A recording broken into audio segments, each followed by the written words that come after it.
As I sat there in my carefully decorated backyard, watching everyone open their gifts while my mother-in-law Linda smiled her knowing smile, I realized that sometimes the cruelest gifts aren't the ones you don't receive.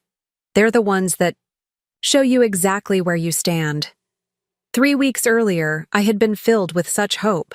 After 5 years of marriage into the prestigious Anderson family, I thought my 30th birthday party would finally be the moment everything changed. Standing in my kitchen that spring morning, I drafted the guest list with trembling fingers, determined to make this celebration different from all our previous family gatherings. My mother-in-law Linda's voice echoed in my head from our last interaction. "Darling, turning 30 is significant for an Anderson wife. It's when we truly embrace our role in society." The way she'd emphasized society made it clear she didn't consider my current role, teaching English at a public high school, to be suitable for someone bearing the Anderson name. But this time would be different. I'd spent months planning every detail, carefully weaving together elements that would bridge the gap between my middle-class background and the Andersons' old money world. The venue would be our recently renovated Craftsman Homes backyard, casual enough to make my family comfortable but elegant enough to meet Linda's exacting standards. The catering menu reflected this balance, locally sourced gourmet appetizers alongside comfort food classics, each dish chosen to tell the story of who I was and who I was trying to become. The centerpiece would be a hand-painted watercolor cake, combining Linda's love of traditional elegance with my appreciation for artistic expression. My husband Derek supported my vision, though I caught the concern in his eyes when I showed him the elaborate plans. "Emma, you don't have to try so hard," he said gently. "My family should accept you for who you are." But I wanted more than acceptance. I wanted to belong, to transform from the scholarship girl who married the golden boy into someone worthy of the Anderson name. Someone Linda would proudly introduce at her charity galas instead of vaguely referring to as Derek's wife who does something with children. As I finalized the guest list, carefully balancing my boisterous relatives with the Andersons' reserved social circle, I imagined Linda finally seeing me differently. She would realize that I could maintain their standards while staying true to myself. My birthday would become the moment she finally welcomed me as a true daughter, not just an obligation. I spent hours crafting the perfect invitation, choosing paper thick enough to impress Linda, but with a design creative enough to reflect my personality. Each envelope was addressed in careful calligraphy, a skill I'd practiced for weeks after Linda mentioned that proper ladies never used printed labels. When I dropped the invitations at the post office, my hand lingered on Linda's envelope. Inside was more than just an invitation. It was a peace offering, a bridge between our worlds, a chance to finally prove I could be the Anderson wife she wanted while remaining true to myself. What I didn't realize then was that sometimes the bridges we try to build end up revealing the chasms that can never be crossed. As I watched that envelope disappear into the mail slot, I was full of hope for the perfect celebration that would change everything. I had no way of knowing that my 30th birthday would indeed change everything, just not in the way I had planned. Looking back now, I can see how that hope, that desperate desire to belong, had slowly been chipping away at who I really was. But sometimes we need to lose ourselves completely before we can find our true strength. And my 30th birthday party would turn out to be exactly the gift I needed, just not the one I was expecting. The morning of my 30th birthday dawned with Seattle's signature misty rain coating everything in a pearl-like sheen. I'd been awake since 4, watching raindrops trace patterns on our bedroom window, my mind racing through the countless details of the day ahead. The weather forecast promised clearing skies by afternoon, one small mercy in what already felt like a high-stakes performance. Our Craftsman house, nestled in one of Seattle's older neighborhoods, stood as a testament to the compromises in my marriage. Derek had wanted a modern penthouse downtown, closer to his law firm, but I'd fallen in love with this house's character, its imperfect charm. Linda had called it quaint when we bought it, her way of saying it was beneath an Anderson status. But over 3 years, we'd transformed it into something special, blending historic details with contemporary touches.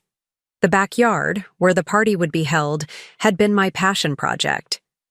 I'd spent countless weekends creating an outdoor space that could rival any country club garden, though on a more intimate scale. Raised flower beds burst with carefully tended blooms, their colors selected to complement the stone patio we'd installed last summer. The ancient maple tree, which Linda had once suggested we remove, now anchored a seating area that would soon hold 30 guests. As I made my way downstairs, each step felt weighted with significance. The catering team would arrive in 2 hours. The rental company had delivered the tables and chairs yesterday, elegant wooden pieces that cost more than my monthly teaching salary, but met Linda's standards for appropriate outdoor furniture. Everything had to be perfect. In the kitchen, I found a note from Derek propped against the coffee maker. "Happy birthday, beautiful. Don't stress too much today. You're amazing just as you are. Gone for a quick run, back soon. Love you." His thoughtfulness made my throat tight with emotion. If only his mother could see me through his eyes. The kitchen itself reflected the day's carefully orchestrated fusion of worlds. Gleaming professional appliances, a wedding gift from the Andersons, shared space with my grandmother's well-loved cast-iron skillets. The marble countertops, Linda's influence, were currently covered with my mother's handwritten recipe cards as I double-checked the menu with the catering company. My phone buzzed, a text from my sister Rachel. "Happy birthday, sis. Don't let the Ice Queen get to you today. Remember you're a Carter before you're an Anderson." I smiled at her protectiveness. Rachel had never hidden her disdain for Linda's treatment of me, but she'd promised to be on her best behavior today. The guest list was a delicate balancing act. From my side, my parents, Tom and Mary Carter, Rachel, and a handful of close friends who'd known me since before I became Mrs. Anderson. From Derek's side, his parents, Linda and Robert, his brother, James and wife Catherine, 3 sets of aunts and uncles, and various family friends whose social connections Linda deemed essential. The sound of car tires on wet gravel drew me to the window. The catering van had arrived early, a small blessing that quickly turned into a new source of anxiety as I realized the china cabinet needed to be unlocked. Linda had insisted we use the family's heirloom serving pieces, stored in an antique cabinet she'd gifted us after deeming my own dishes unsuitable for entertaining. As I searched for the key, memories of past family gatherings flooded back. The first dinner party I'd hosted as Derek's wife, where Linda had corrected my table settings in front of everyone. The Christmas where she'd rearranged my decorations, while I was in the kitchen.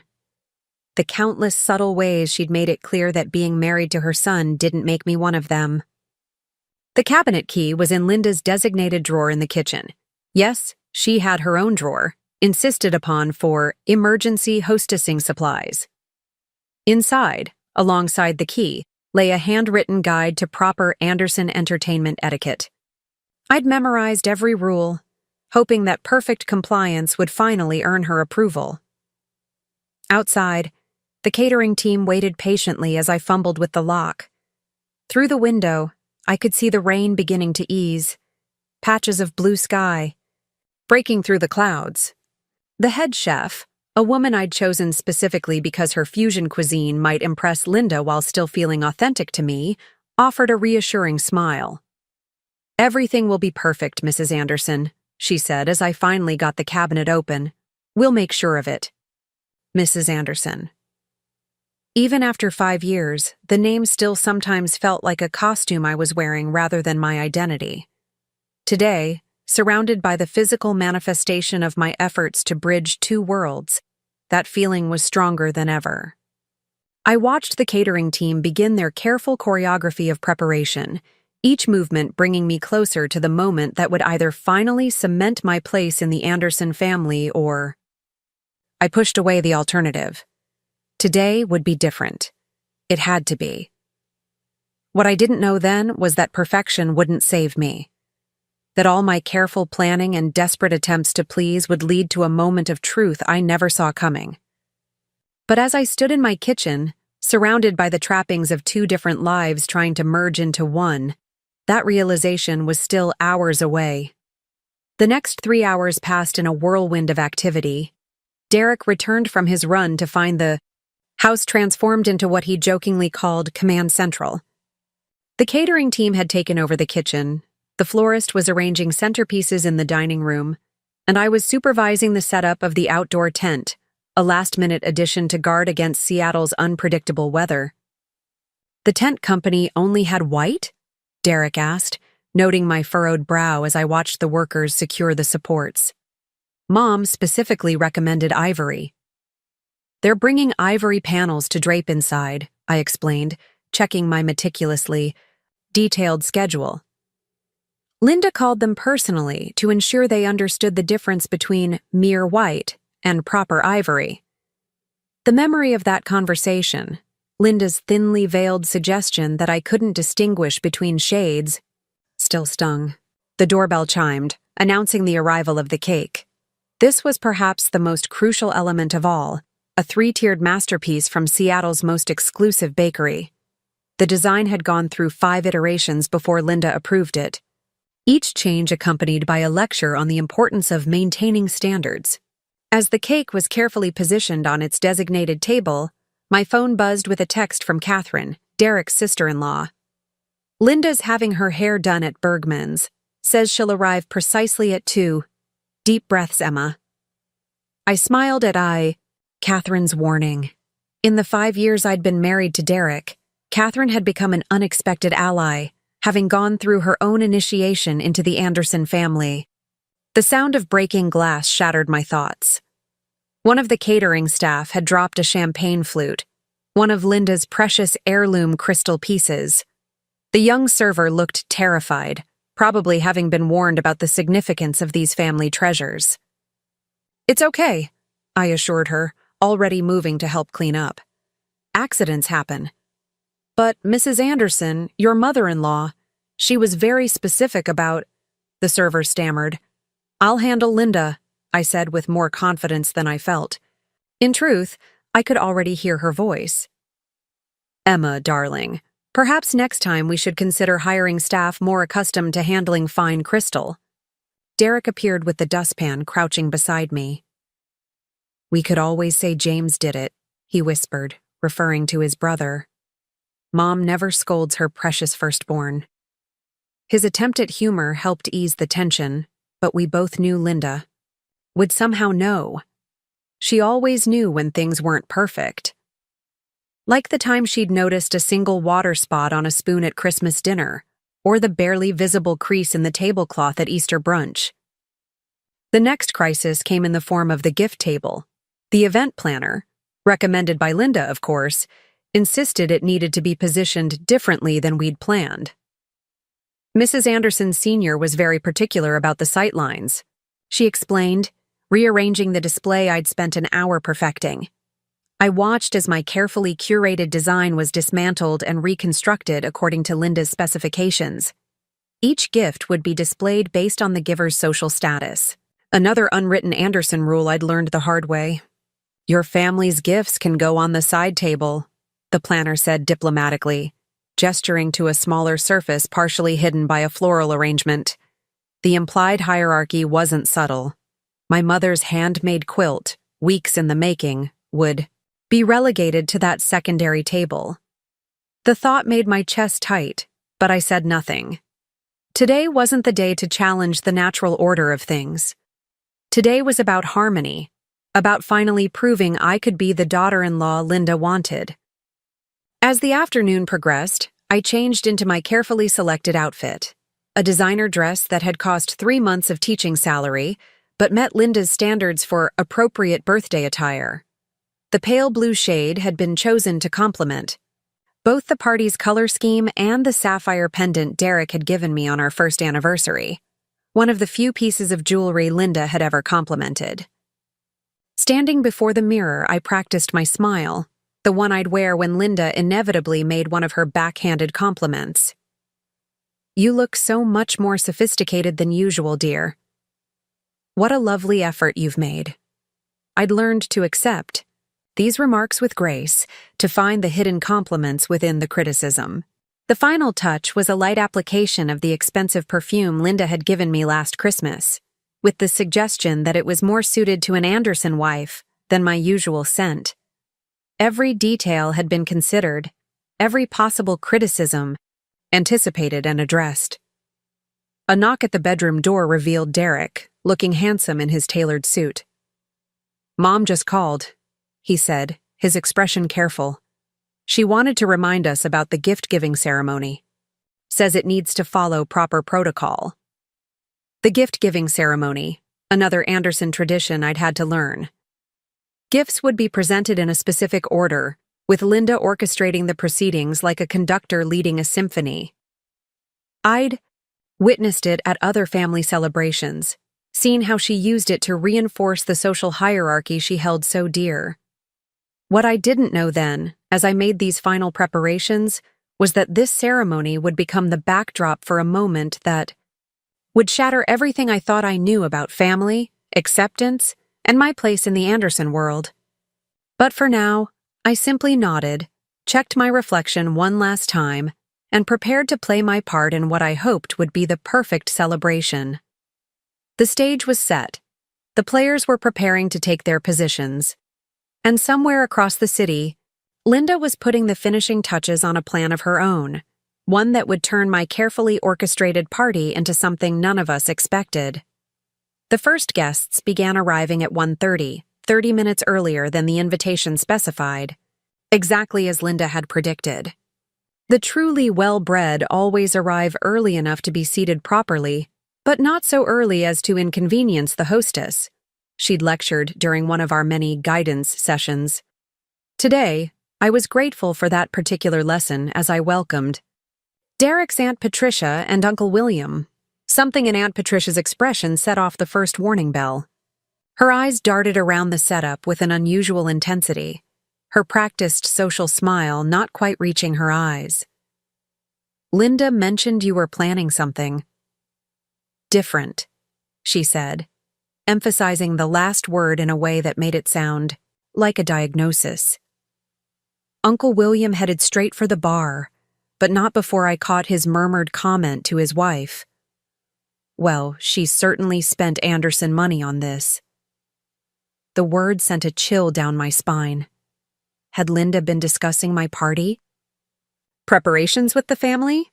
My parents arrived next, my mother clutching her handmade quilt with nervous fingers. "Emma, sweetheart," she whispered as she hugged me. "Maybe we should keep this for later, at home."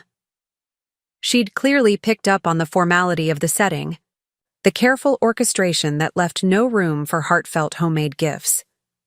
"No, Mom," I insisted, taking the quilt and placing it on the designated family gift table. "It's beautiful, and I'm proud to have it here."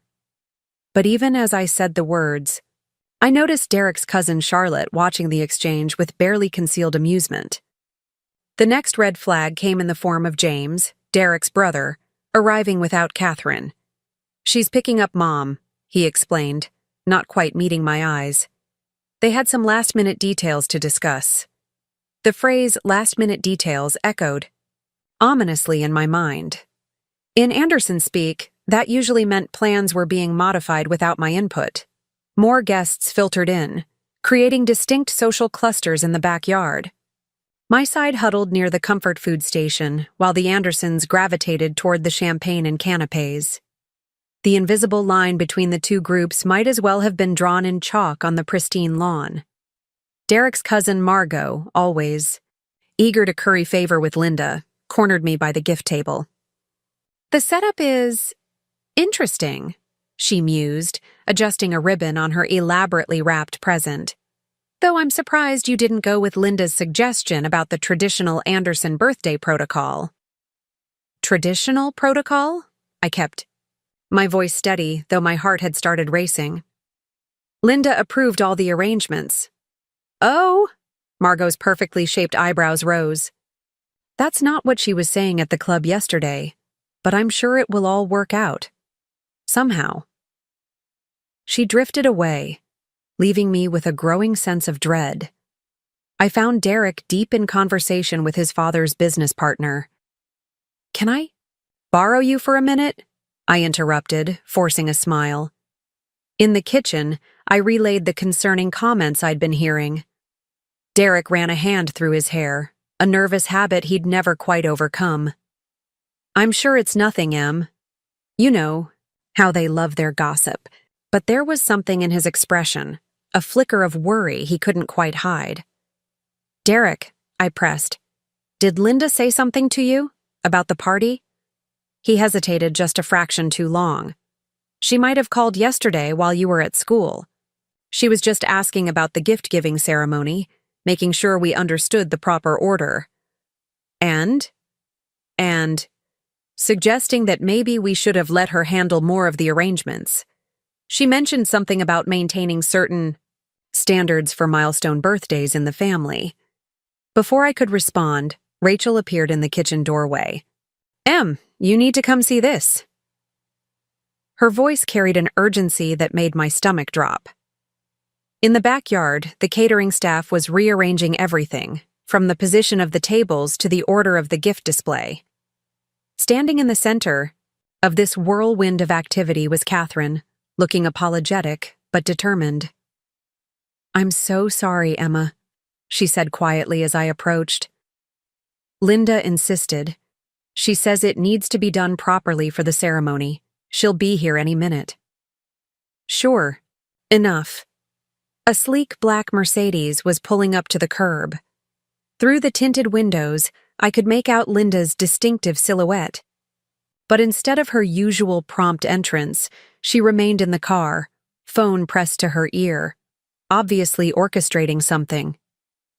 The sun emerged from behind a cloud, illuminating the garden in harsh clarity. Everything I'd so carefully planned was being systematically dismantled and reconstructed according to some protocol I hadn't been privy to. And Linda hadn't even stepped foot in the party yet. I caught my reflection in one of the decorative mirrors I'd placed around the garden. The confident hostess I'd hoped to be was already giving way to the uncertain daughter-in-law I'd been trying to outgrow. And somewhere deep inside, a small voice whispered that this was just the beginning, that Linda's extended car conversation was the calm before a storm I wasn't prepared to weather. Just then, my phone buzzed with a text from one of Derek's aunts who hadn't yet arrived. "Looking forward to Linda's special presentation during the ceremony. So thoughtful of her to organize it." Special presentation? My heart sank. Whatever. Linda had planned. It was clear that everyone except me had been briefed on their roles. As I watched her finally emerge from her car, resplendent in designer wear and wearing her signature satisfied smile, I realized that my perfect party was about to become something else entirely. A stage for whatever performance Linda had orchestrated. Linda's entrance was a masterclass in calculated timing. She paused at the garden gate, allowing everyone to notice her arrival while pretending not to notice them noticing. Her designer dress, a shade of blue that made my carefully chosen outfit look suddenly pedestrian, caught the afternoon light perfectly. She'd planned this moment down to the angle of the sun. "Emma, darling," she called out, her voice carrying across the garden with practiced precision. As I approached, she air-kissed my cheeks, her perfume overwhelming my senses. 30. Such an important milestone. Though I must say, the setup is quite different from what we discussed. Different? I managed to keep my voice steady. "I followed all your suggestions, Linda." "Did you?" Her eyes swept the garden, cataloging every detail that had survived her remote reorganization. "I suppose you interpreted them in your own unique way. But never mind that now. Robert, dear, the gifts need rearranging before the ceremony." My father-in-law dutifully began moving presents according to some predetermined plan, while Linda circulated among the guests. She stopped at each cluster, whispering something that caused them to glance in my direction with expressions ranging from pity to barely concealed anticipation. Mom seems extra focused on the gift arrangement, Derek murmured, appearing at my side. Should I ask her what's going on? Before I could respond, Linda's voice rang out again. Derek, darling, could you help your father? Some of these packages are quite heavy, and they need to be in very specific positions. She emphasized the word specific while looking directly at me. I watched as Derek joined his father, noticing how some gifts were being prominently displayed while others, mainly those from my side of the family, were being subtly shifted to less visible positions. My mother's quilt had somehow ended, up almost completely hidden behind larger packages. Catherine approached, clutching her wineglass like a shield. Emma, I tried to warn you, she whispered. Linda's been planning this for weeks. She has this whole idea about proper milestone celebrations and family traditions. What exactly has she been planning? I asked, but Catherine was already being summoned away by Linda's imperious wave. The catering staff, now taking direction exclusively from Linda, began rearranging the food presentations. My carefully planned fusion of comfort food and elegant hors d'oeuvres was being dismantled, with certain dishes disappearing entirely into the kitchen. We can't have chicken wings at an Anderson celebration, I overheard Linda explaining to my mother, her tone dripping with condescension. I'm sure you understand, dear. It's about maintaining certain standards. My mother's face flushed as she retreated to where my father stood, looking increasingly uncomfortable in his rented suit. Rachel, watching from nearby, took a step forward, but I caught her eye and shook my head slightly. Creating a scene would only prove Linda's point about our family's lack of proper breeding. The tent, which had been set up according to my specifications, was now being modified under Linda's direction. The sight lines were all wrong, she announced to no one in particular. Really, Emma, you must learn to consider these things. Social gatherings are about creating the proper atmosphere for meaningful interactions. Each change felt like a small cut, precise and deliberate. Linda moved through the space like a conductor, orchestrating not just the physical arrangements but the social dynamics as well. She managed to separate my friends from school into their own corner, effectively isolating them from the important conversations happening among the Anderson social circle. Linda, I finally spoke up as she began instructing the bartender. To remove certain wine bottles I'd specifically chosen, I did research all the traditional protocols you mentioned. I have your notes right here. I reached for my planning folder, but she waved it away. Oh, those were just preliminary thoughts, dear. The true Anderson traditions require a more experienced hand. But don't worry, I've taken care of everything. Her smile was beatific, but her eyes held a challenge. After all, this is your first milestone birthday as an Anderson wife. We must ensure it's done properly. The word properly hung in the air like a verdict. Around us, the party continued to transform, each change stripping away another layer of my careful planning. Even the music had been changed, my curated playlist replaced by classical selections that Linda deemed more appropriate. Through it all, I maintained my composure, smiling and nodding as 5 years of effort to bridge two worlds was systematically dismantled. But inside, something was shifting. Each small correction, each subtle criticism, each whispered comment was building toward a realization I wasn't quite ready to face. The sun was beginning to lower in the sky when Linda gathered everyone's attention once again. "Shall we begin the gift-giving ceremony?" she announced. "I've taken the liberty of arranging everything according to proper protocol." She paused. Her next words aimed directly at me, though she addressed the entire gathering. After all, some traditions simply must be respected. As the guests began taking their assigned seats, another detail Linda had apparently orchestrated without my knowledge, I caught sight of my reflection in one of the decorative mirrors. The woman looking back at me seemed to be fading somehow, becoming transparent under the weight of Linda's orchestrations. What I didn't realize was that in the next hour, that fading woman would either disappear completely or finally find her. Voice. The stage was set for Linda's carefully planned performance, and I was about to discover exactly what role she had cast me in. The seating arrangement for the gift-giving ceremony resembled a small amphitheater, with chairs arranged in a semicircle facing the elaborately displayed gift table. Linda had positioned herself at what could only be described as the command center, a slightly elevated spot that gave her a perfect view of both the proceedings and the guests' reactions. "Emma, dear," she called out, patting the chair next. To her. "The birthday girl sits here, of course. Derek, you'll be on her other side." Her tone made it clear this wasn't a suggestion, but a stage direction in her carefully choreographed production. As I made my way to my assigned seat, I tried to catch Derek's eye, but he was engaged in conversation with his brother James. The guests were settling into their places according to some invisible hierarchy that everyone but me seemed to understand. "Before we begin," Linda announced, her voice carrying that particular tone that demanded attention, "I thought we might start with a few words about the significance of a milestone birthday in the Anderson family." She produced an elegant leather-bound book that I'd never seen before. "This is the Anderson family record," she explained to the gathering, though her eyes fixed pointedly on me. "It contains the history of all significant family celebrations, including the traditional protocols that have guided us for generations." My stomach tightened as she opened the book with ceremonial precision.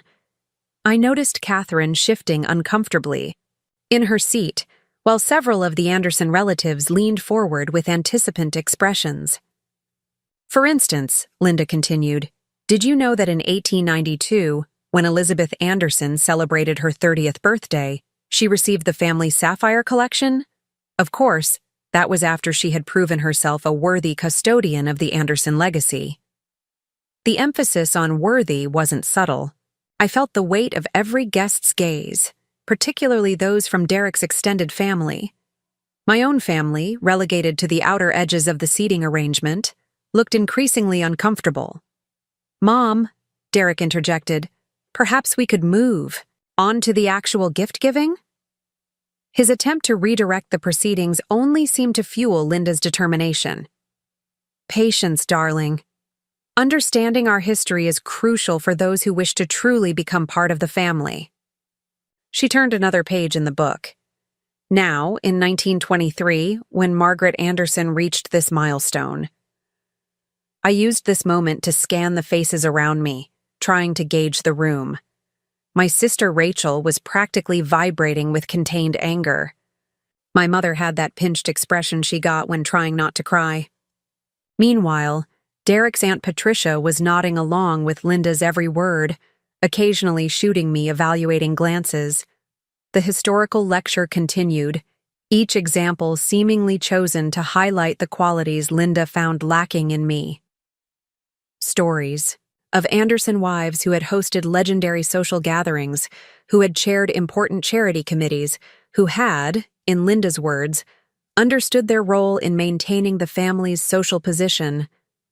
I maintained my composed smile, years of practice keeping my expression pleasant even as my internal temperature rose. A light breeze stirred the tense ivory panels, providing momentary relief from the suffocating atmosphere. "And now," Linda finally concluded, closing the book with a definitive snap, "we come to today's celebration.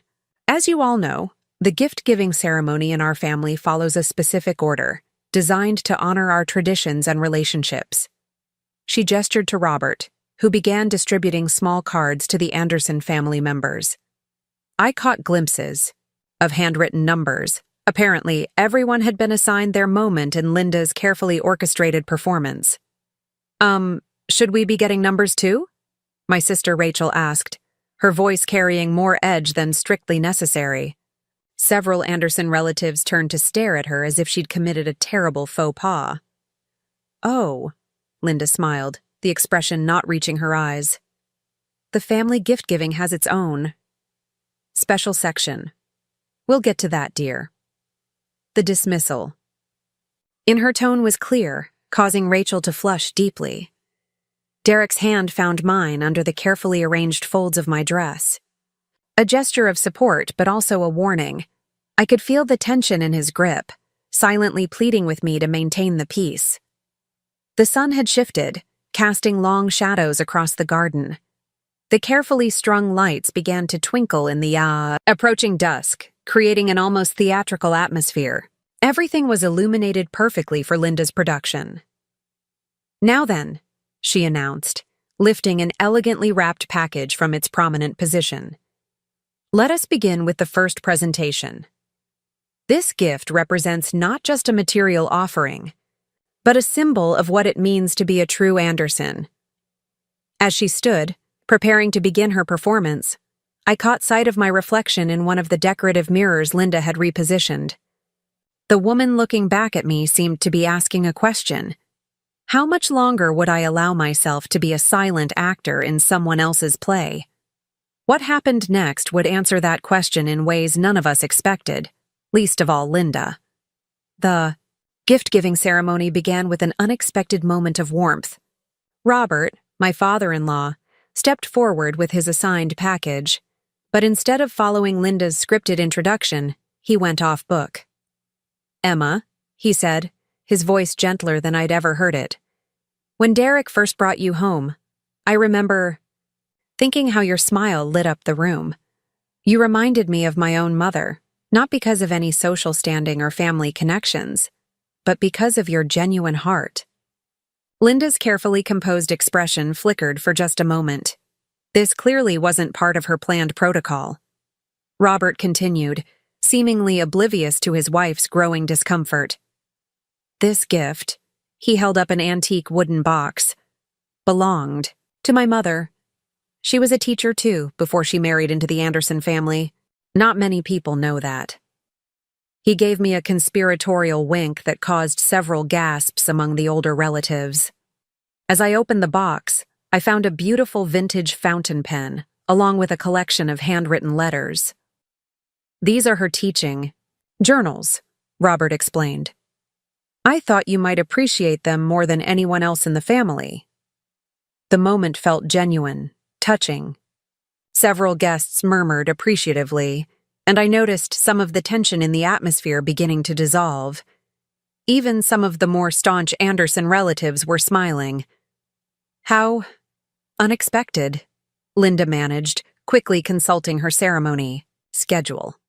"Though perhaps we should move on to the more traditional presentations." But James, Derek's brother, was already stepping forward. "Actually, Mom, Catherine and I would like to go next." He exchanged a meaningful look with his wife, who joined him carrying their gift. "Emma," Catherine began, her voice steady despite Linda's sharp gaze, "we wanted to acknowledge not just your birthday but the way you've enriched our family." She handed me a large flat package. Inside was a professionally framed photograph, one Catherine had taken at last year's charity gala. It captured a moment I'd forgotten about, when I'd abandoned the formal dinner to help one of the catering staff's children with their homework in the kitchen. The image showed me sitting on a prep counter, explaining math problems to the young boy, both of us oblivious to the expensive gala happening beyond the kitchen doors. "You taught me," Catherine continued, her voice growing stronger. "That real class isn't about following protocols or maintaining appearances. It's about how you treat people when you think no one's watching." The atmosphere in the garden shifted again. Several guests were dabbing at their eyes, and I noticed some of the younger Anderson cousins nodding in agreement. My own family members sat straighter, pride evident in their postures. Linda's fingers drummed against her leather-bound book. "Yes, well, that's lovely, though perhaps not quite in keeping with the traditional spirit of the ceremony." She attempted to regain control of the proceedings, but the momentum had shifted. Derek's cousin Charlotte, who I'd always thought of as Linda's protégée, surprised everyone by speaking up. "Actually, Aunt Linda, I think this is exactly what these ceremonies should be about. Connection, not just convention." For a moment, it seemed as though the careful walls Linda had constructed were beginning to crumble.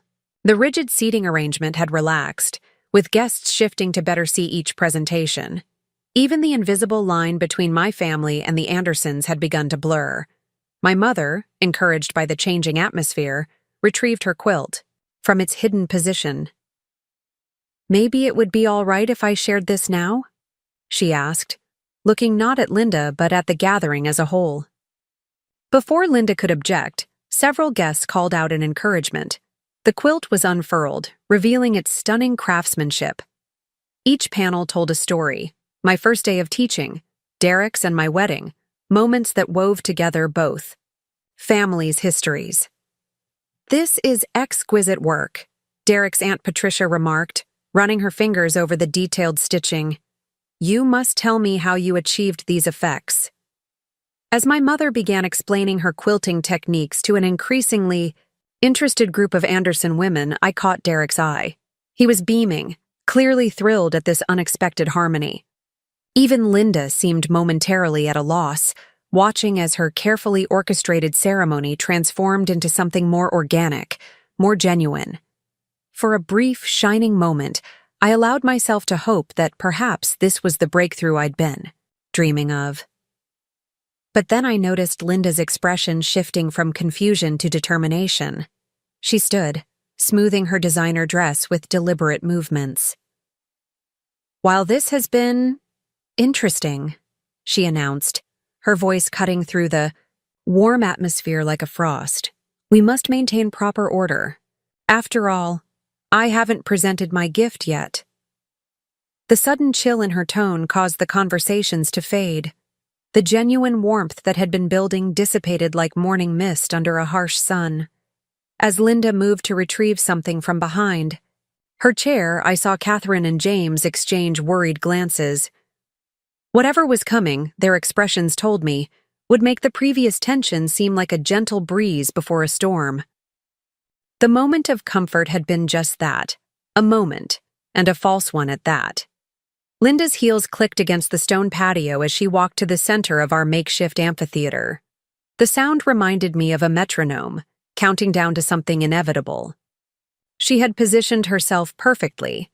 The setting sun behind her created an almost theatrical backlight, while the garden lights illuminated her face with calculated precision. "Before I present my gift," she began, her voice carrying that particular resonance she reserved for important pronouncements, "I believe we need to address the true significance of this occasion." She opened her leather-bound book once again, but this time pulled out what appeared to be old photographs. The first photo she held up showed a young woman, probably in her early 30s, dressed in what must have been the height of fashion several decades ago. "This," Linda announced, "is Margaret Anderson on her 30th birthday. The day she fully embraced her role as keeper of the Anderson legacy." Derek shifted uncomfortably beside me. I felt his hand squeeze mine, a gesture that seemed equal, parts support and anxiety. Around us, the atmosphere had changed. The earlier warmth completely evaporated, replaced by a heavy anticipation. "Margaret understood," Linda continued, producing another photograph, "that being an Anderson means more than just carrying the name. It means upholding certain standards, maintaining specific traditions." Her eyes fixed on me. "It means knowing your place." Catherine attempted to intervene. "Linda, perhaps we could—" "Not now, dear," Linda cut her off smoothly. "This is important. Emma needs to understand what's expected of her." She placed the photographs on a small side table, arranging them with deliberate precision. After all, some of us have made accommodations for the sake of family harmony. The word accommodations hung in the air like smoke, acrid and choking. I watched as she retrieved something else from behind her chair, a large, flat box wrapped in expensive-looking paper. "I've been saving this for the right moment," Linda explained, running her fingers along the box's edges. "A teaching moment, you might say." Her smile didn't reach her eyes. "Since Emma is so fond of teaching." Several of the Anderson relatives leaned forward in their seats, clearly aware of what was coming. I noticed Aunt Patricia whispering excitedly to Uncle William, while Cousin Charlotte was practically bouncing with anticipation. Rachel started to stand, but my father placed a restraining hand on her arm. The divide between our families, temporarily bridged during the earlier gift-giving, had reasserted itself with stark clarity. You see, Linda's voice took on a lecturing tone. Becoming an Anderson wife isn't just about marriage. It's about transformation, about leaving behind certain elements that might not quite meet our standards. She paused, allowing her words to sink in. Some people understand this naturally. Others need more direct guidance. The sun had almost completely set now, and the garden lights cast strange shadows across Linda's face. She looked almost theatrical, like an actress reaching the climax of a long-rehearsed performance. "Mom," Derek started, but Linda silenced him with a look. "Patience, darling. This is for Emma's own good." She adjusted her position slightly, ensuring all eyes were on her.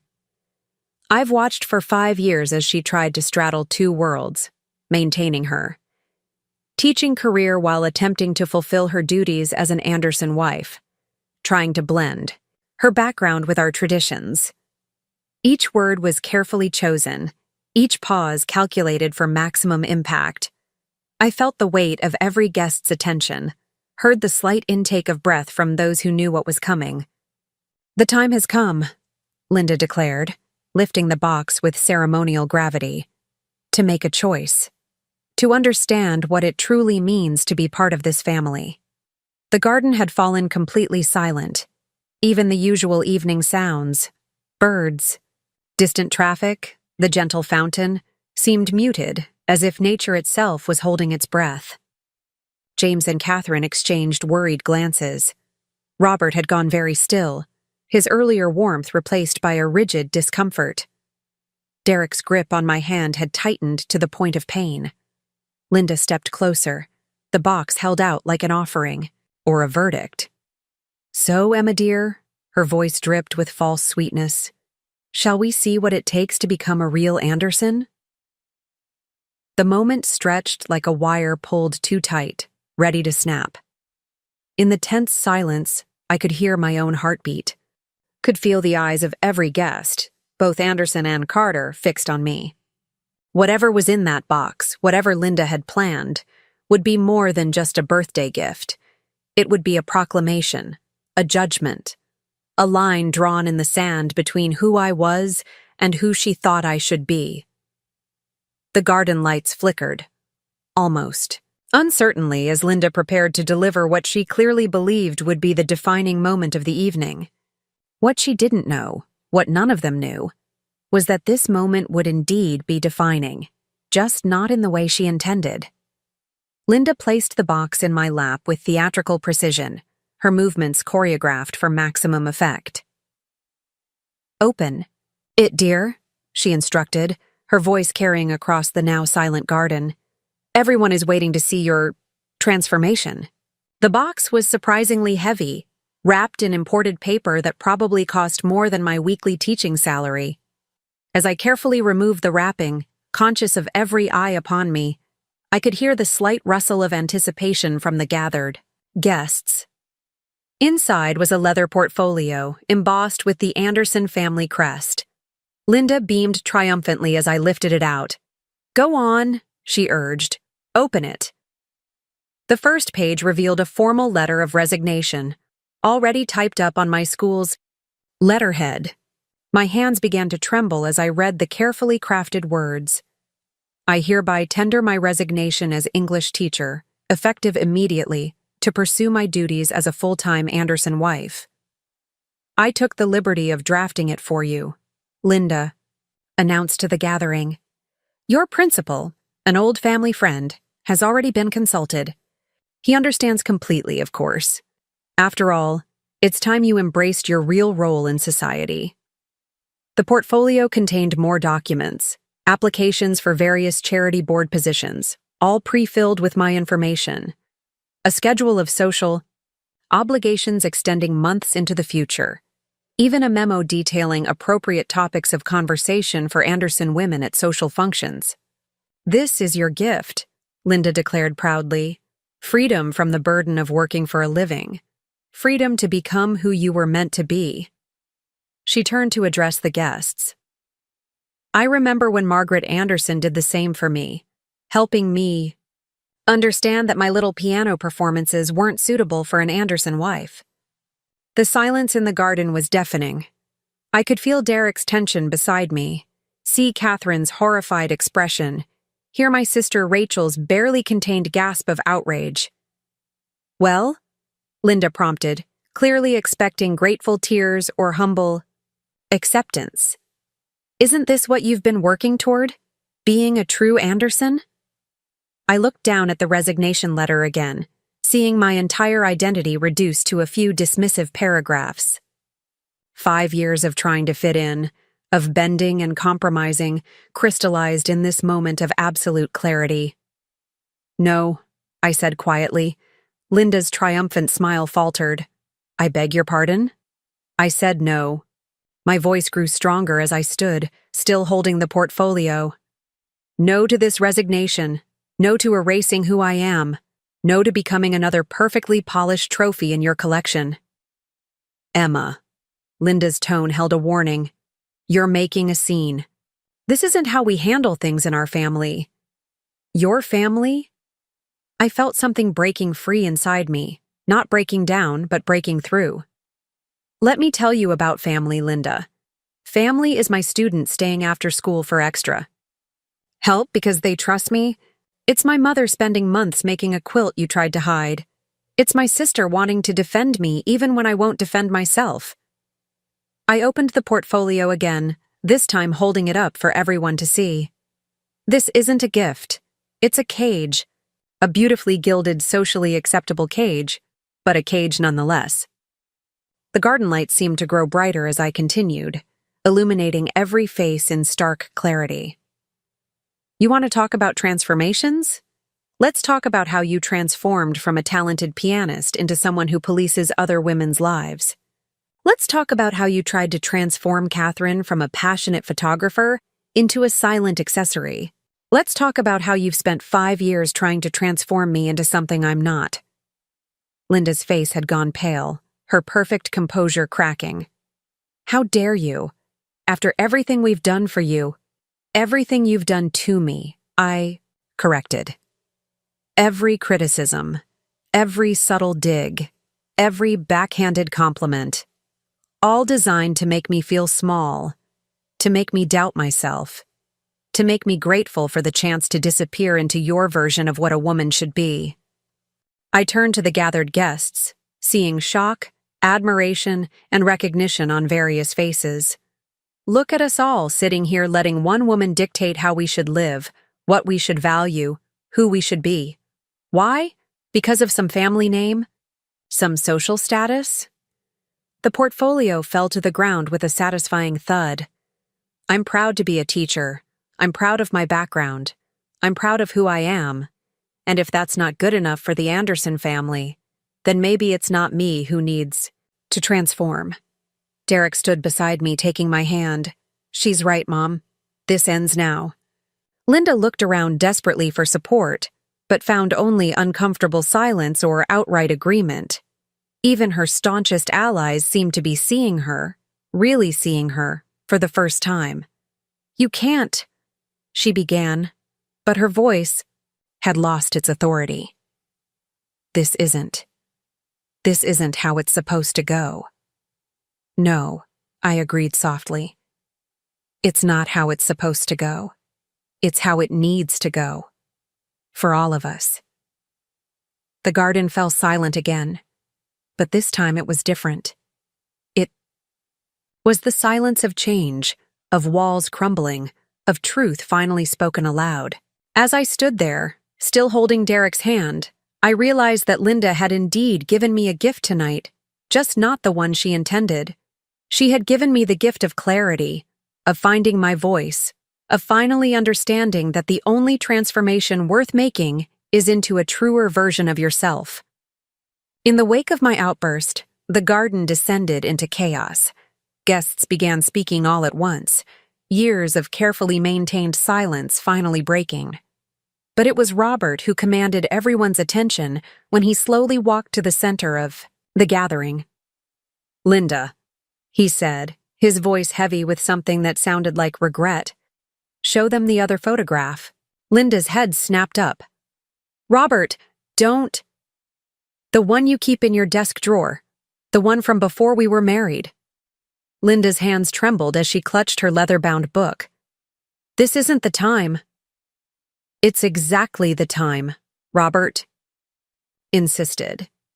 He turned to address the gathering. "You all know Linda as the perfect Anderson wife, the keeper of traditions. But none of you knew her before. None of you saw her perform." Catherine leaned forward. "Perform?" Robert nodded, his eyes never leaving his wife. "Linda wasn't just a piano player, as she so dismissively puts it now. She was a prodigy, set to debut at Carnegie Hall the month after our wedding." A collective gasp rippled through the crowd. Linda's face had gone completely white, her perfect composure shattered. "I have the photograph," she whispered, reaching into her book with shaking hands. The image she withdrew showed a younger version of herself, seated at a grand piano on a concert stage, her face alive with passion and joy. "What happened?" I asked softly, though I was beginning to understand. "Margaret Anderson happened," Robert answered when Linda remained silent. "My mother made it clear that no Anderson wife could pursue such a public career. It wasn't suitable. So Linda gave it up, transformed herself into what my mother wanted. And you let her?" Derek's voice cracked with emotion. "I was a coward," Robert admitted. "I watched the woman I loved disappear piece by piece, replaced by this perfect society wife. And then I watched her do the same thing to Catherine, and now she's trying to do it to Emma." Linda suddenly stood, the photograph falling from her hands. "You don't understand. Any of you. I did what I had to do, what was expected, what was right." "Right for whom?" Catherine challenged. "For you? For the family? Or for a dead woman's outdated ideas about what women should be?" "I gave up everything." Linda's voice rose, decades of suppressed emotion breaking through. "My music, my dreams, my identity. All of it. And for what? To become exactly what Margaret wanted, the perfect Anderson wife, the keeper of traditions, the guardian of the family name." She turned to me, her eyes wild with a pain I'd never seen before. "And you? You waltz in here with your teaching career and your independence and your refusal to conform. Do you know what that does to me? Watching you fight for everything I gave up?" The truth of it hit me like a physical force. Linda's cruelty hadn't stemmed from simple snobbery or social ambition. It came from a deeper, more painful place, watching another woman refuse to make the sacrifices she had made, refuse to disappear as she had disappeared. "Every time you walk into a family gathering talking about your students, your projects, your passion for teaching," Linda continued, her voice breaking, "it's like looking into a mirror of what I could have been, what I should have been brave enough to be." The garden light seemed to soften, casting Linda in a different light, not as the imperious mother-in-law, but as a woman who had lost herself so completely she could only find purpose in forcing others to follow the same path. She faltered, looking around at the shocked faces of her family. "I thought I was helping you, protecting you from the pain of not fitting in, the whispers, the judgment, the constant pressure to be perfect." Robert stepped forward, reaching for his wife's hand. "Linda, my darling, you became exactly what my mother wanted. But in doing so, you became what you most feared, another Margaret Anderson, crushing other women's dreams in the name of tradition." The silence that followed was profound. Even the garden seemed to hold its breath as Linda slowly sank back into her chair, the weight of revelation evident in every line of her body. "I'm so tired," she whispered. And for the first time, I saw the real Linda, not the perfect Anderson wife, but a wounded woman who had spent decades building walls to protect herself from her own lost dreams. Derek still held my hand, but his other hand reached out to his mother. "It's not too late, Mom. The piano. Your music." Linda looked up, tears streaming down her perfectly made-up face. "But what would people think? Who cares?" Catherine's voice rang out clear and strong. "Let them think. Let them talk. Let them judge. We're done living in Margaret Anderson's shadow." As the truth of Linda's past filled the garden like evening mist, I realized that this moment wasn't just about my liberation. It was about all of us breaking free from the chains of expectations we'd either accepted or fought against. The perfect Anderson wife had cracked open to reveal the wounded artist within, and in that revelation lay the possibility of healing not just for Linda, but for the entire family. The evening air grew thick with unspoken words as Linda dabbed at her tears with a monogrammed handkerchief. The perfect tableau she had orchestrated lay in ruins around us, the carefully arranged chairs now askew, the precise gift display scattered, her leather-bound book of traditions abandoned on the ground. "I want to see you play," I said suddenly, breaking the tense silence. All heads turned toward me. Not the perfect Anderson wife, not the keeper of traditions. I want to see the woman in that photograph. Linda's eyes widened. "Now? But this is your birthday celebration." "Yes, now." I walked to the French doors leading into our living room, where my upright piano sat. It wasn't a concert grand, but it would serve. "Show us who you really are, Linda, not who Margaret Anderson wanted you to be." "Emma's right," Catherine added, standing up. "Enough hiding, enough pretending, enough forcing everyone else to live behind the same masks you wore." Linda looked around frantically, perhaps seeking an ally in maintaining the old order. But the carefully constructed hierarchy had crumbled. Even her staunchest supporters among the family looked at her with new eyes, waiting to see what she would do. "I haven't played in public for 30 years, she whispered, her voice small and uncertain. "Then it's about time," Robert said gently, offering his hand. The woman I fell in love with wasn't afraid to share her passion with the world. The guests began to move inside, drawn by the possibility of witnessing something authentic finally breaking through the polished Anderson veneer. My parents, who had been silent observers of the drama, helped rearrange the living room to create a performance space. Linda sat at the piano, her perfect posture now looking less like social training and more like a musician's habit. Her fingers hovered over the keys, trembling slightly. "What if I've lost it?" she asked, vulnerability raw in her voice. "What if I've forgotten how to be her?" "Then we'll be here while you remember," Derek said firmly.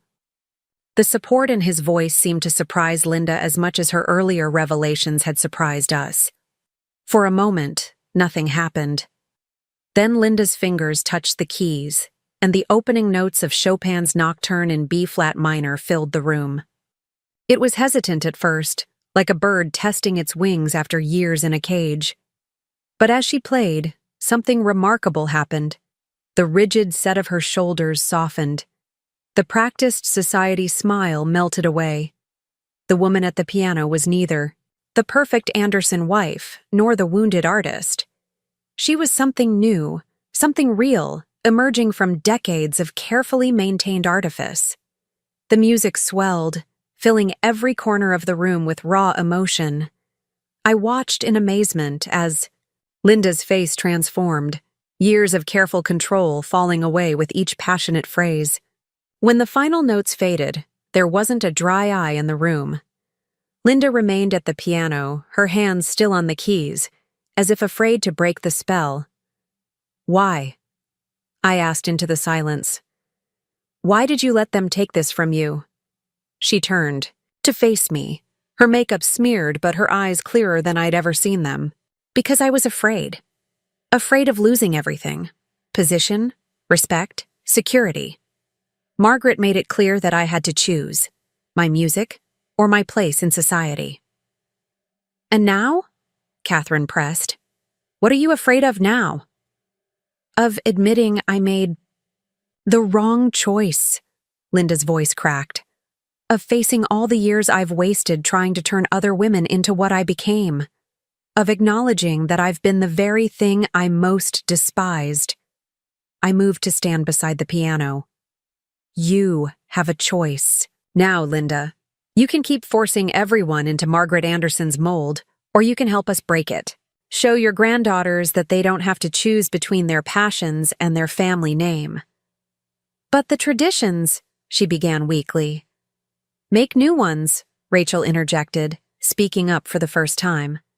Traditions that celebrate who we are instead of forcing us to become something we're not. Linda's eyes swept the room, taking in the faces of her family, not just the Andersons, but the Carters too. The carefully maintained boundaries between our families seemed to have dissolved in the wake of her music. I've been so cruel to you, she said, looking directly at me.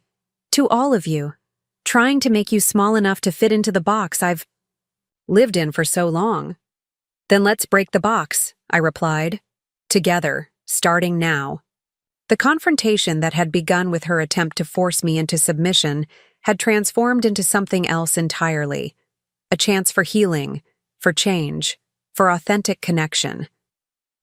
Linda stood from the piano, squaring her shoulders not with her usual social armor, but with newfound purpose. The gift-giving ceremony, she announced, her voice carrying across the room. We're going to do it again, but this time we'll do it honestly. No protocols, no hierarchy, no pretense. It wasn't an apology in words, but it was a beginning.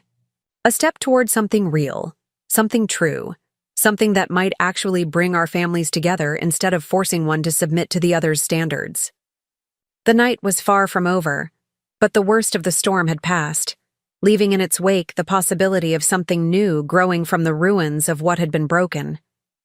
As the guests settled back into the garden for the renewed gift-giving ceremony, I found myself hanging back, watching the scene with new eyes.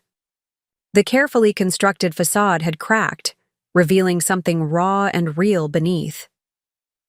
In that moment of quiet observation, everything I thought I knew about belonging began to shift.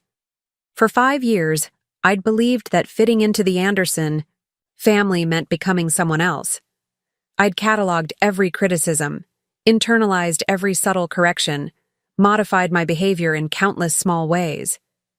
But watching Linda at the piano had shown me something profound. The price of that kind of transformation wasn't just high, it was devastating. I walked to the edge of the garden, where the string lights cast gentle shadows on the flowers. I'd so carefully chosen to match Anderson tastes rather than my own preferences. My mother approached, carrying 2 glasses of champagne. "You're a million miles away," she said softly, handing me a glass. "I was just thinking about my first day teaching," I replied, surprising myself with the memory. How terrified I was of failing, of not being good enough. But the moment I started actually teaching, everything else fell away. I was just me. "I remember," she smiled. "You called me that evening, so excited you could barely get the words out. That was the real you, passionate, energetic, full of purpose. When did I start believing that wasn't enough?" The question hung in the air between us. In the background, I could hear Linda talking with Catherine about photography, their voices carrying a new warmth of genuine interest rather than social necessity. "You know what I realize now?" I continued, watching the interaction. "I've spent so much time trying to prove I deserve to be an Anderson that I almost forgot who Emma Carter was. The woman who stays late helping struggling students. The teacher who organizes poetry slams in the park.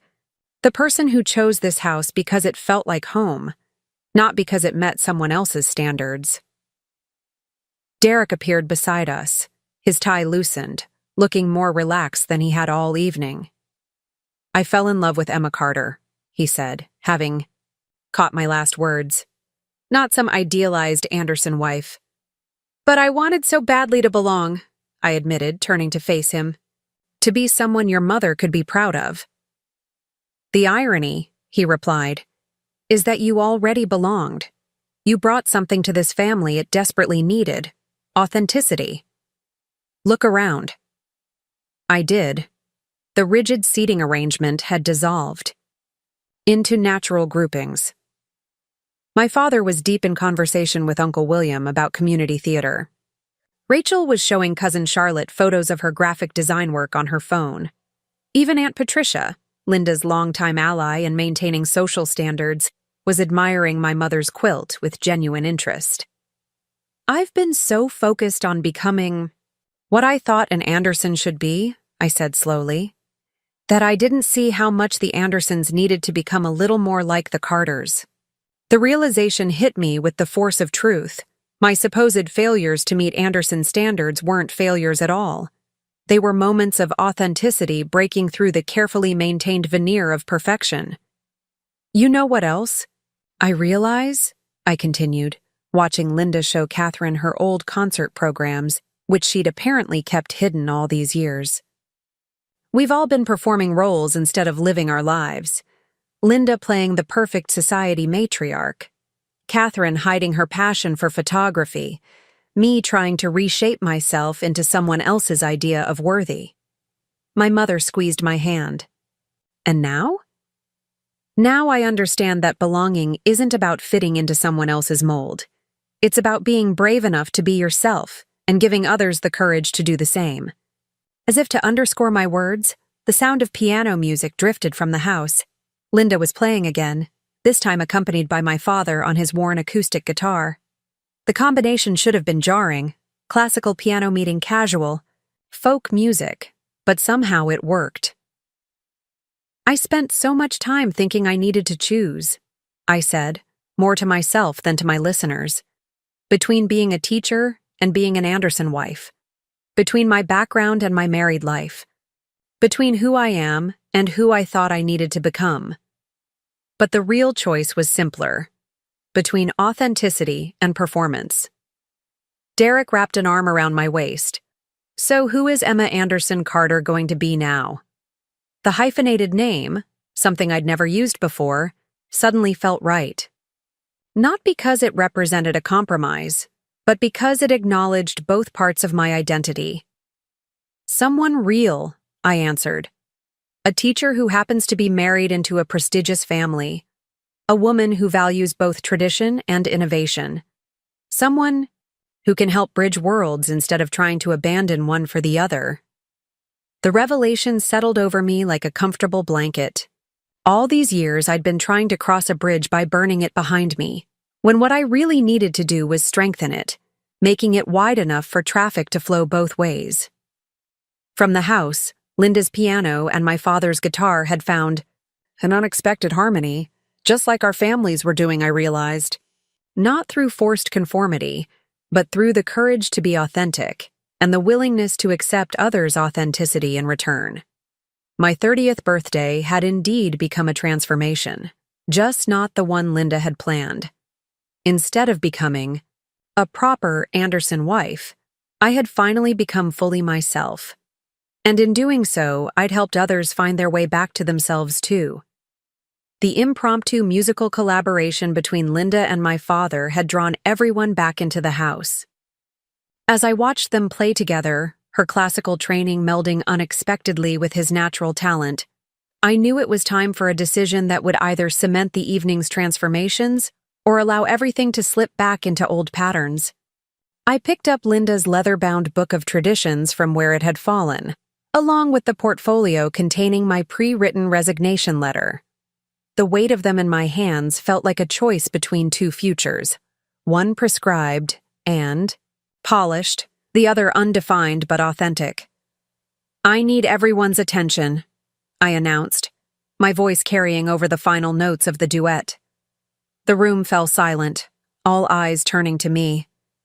Linda's hands stilled on the piano keys, uncertainty flickering across her face. These, I held up the items, represent everything we've been doing wrong. Not just me, not just Linda, but all of us. We've been letting a book of rules written by a woman none of us ever met dictate our lives, our choices, our relationships. I moved to the fireplace which we'd lit earlier when the evening air turned cool. So I'm making a decision. For myself, for my marriage, for our families. And I'm inviting all of you to make it with me. Derek stepped forward. Emma, wait, I said gently. This needs to be said. I turned to face Linda directly. You tried to give me what you thought was freedom tonight. Freedom from my career, from my identity, from everything that makes me who I am.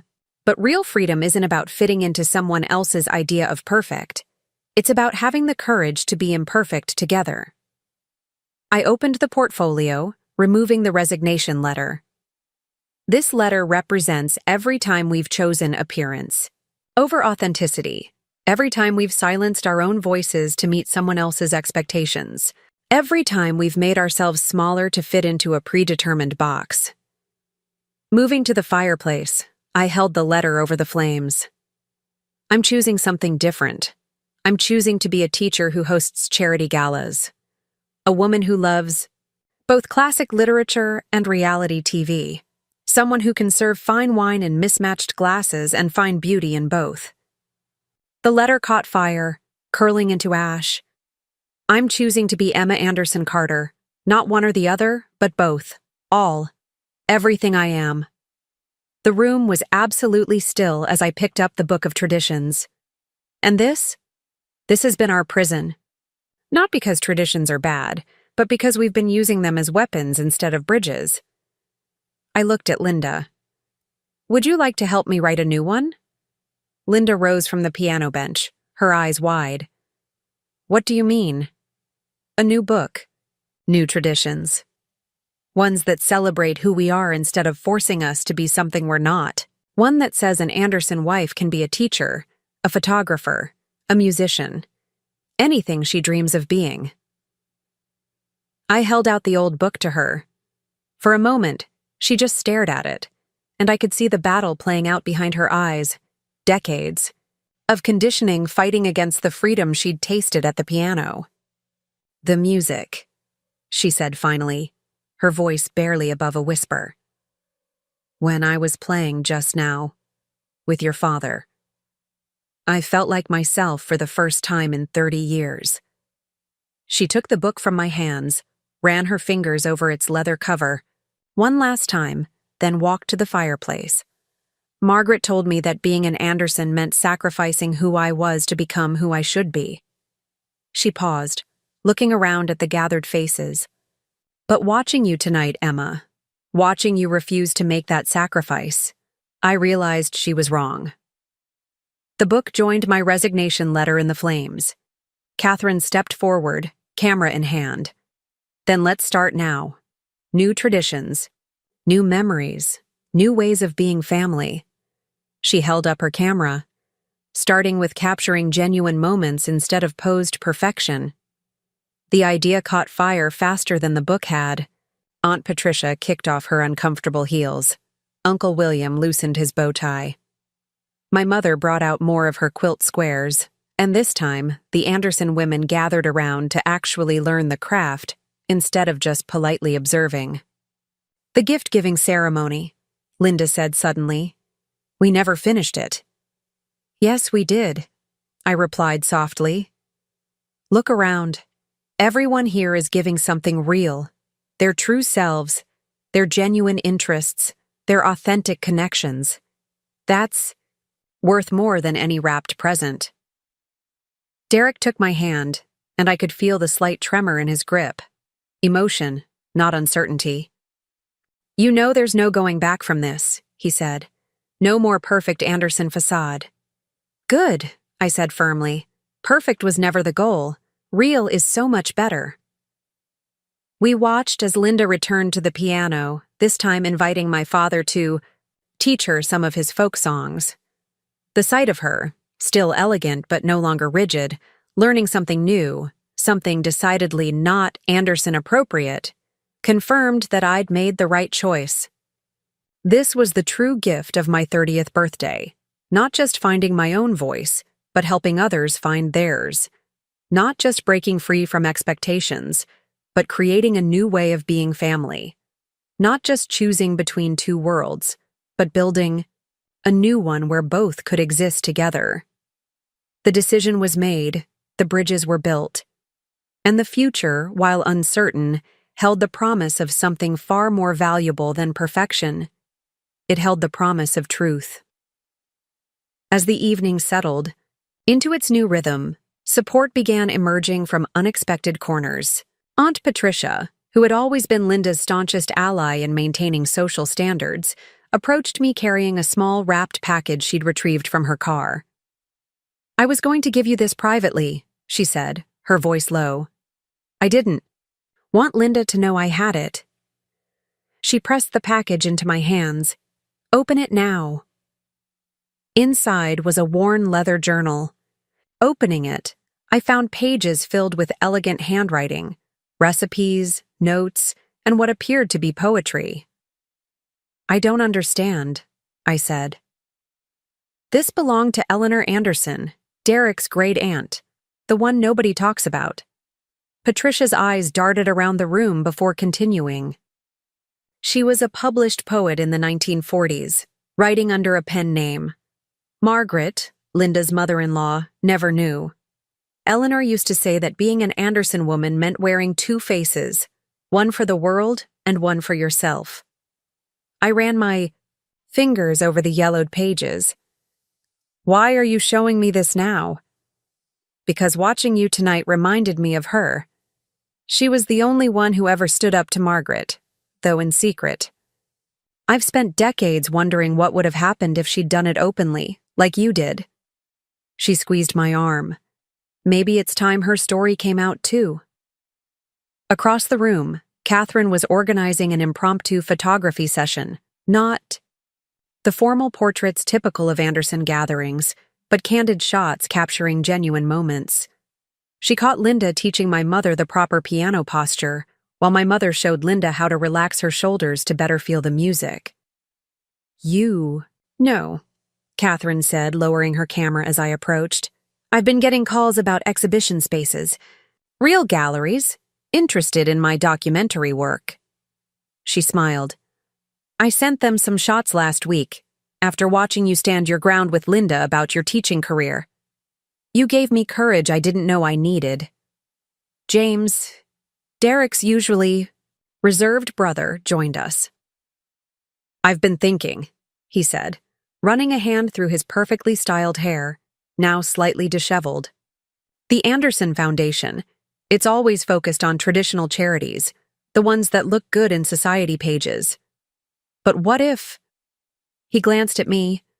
"What if we started an education initiative, supporting teachers, funding arts programs, in public schools?"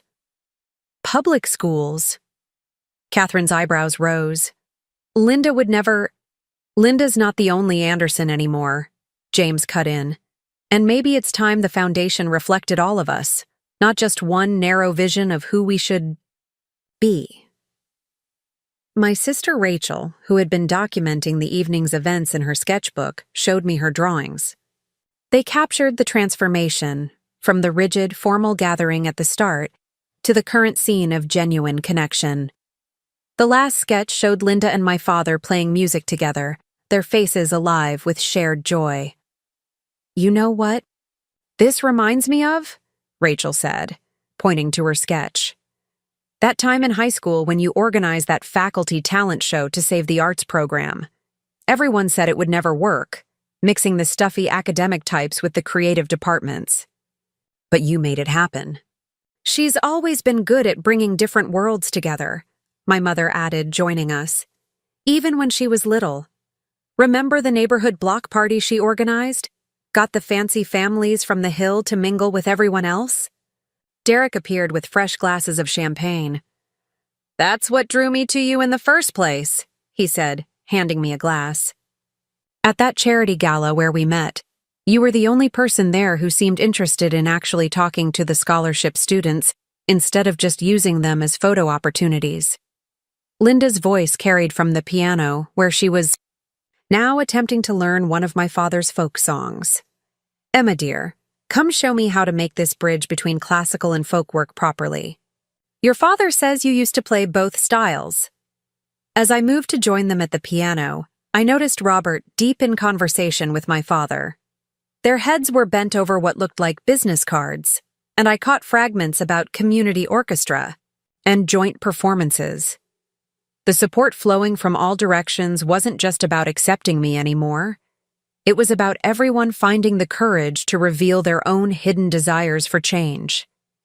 Each person stepping forward seemed to inspire, another to share their own secret dreams, their own hopes for breaking free of rigid expectations. Uncle William, who had never shown interest in anything outside his banking career, was showing my mother photographs of the community theater productions he secretly attended. Cousin Charlotte admitted she'd been taking online courses in environmental science, despite her mother's insistence that society women didn't need scientific education. The evening had become more than just my birthday celebration, or even my stand against Linda's control. It had transformed into a sort of permission slip for everyone present. Permission to be authentic, to support each other's real dreams rather than prescribed ones, to build connections based on genuine interests rather than social obligations. As I sat between Linda and my father at the piano, helping them find harmony between their different musical styles, I realized that this was what true family support looked like. Not the orchestrated shows of unity the Andersons were famous for, but the messy, genuine effort to understand and celebrate each other's authentic selves. The old walls weren't just coming down. They were being replaced by bridges, built from the very differences we'd once tried to hide.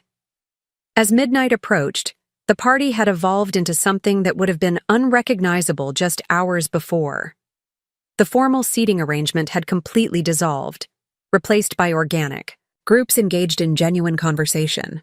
In one corner, Catherine had set up an impromptu gallery of her photographs on her laptop, showing a series documenting life in Seattle's diverse neighborhoods. "I've been thinking," she said as I joined her group, "about combining my photography with education somehow. Maybe workshops for underprivileged kids, teaching them to tell their stories through images." She glanced at me.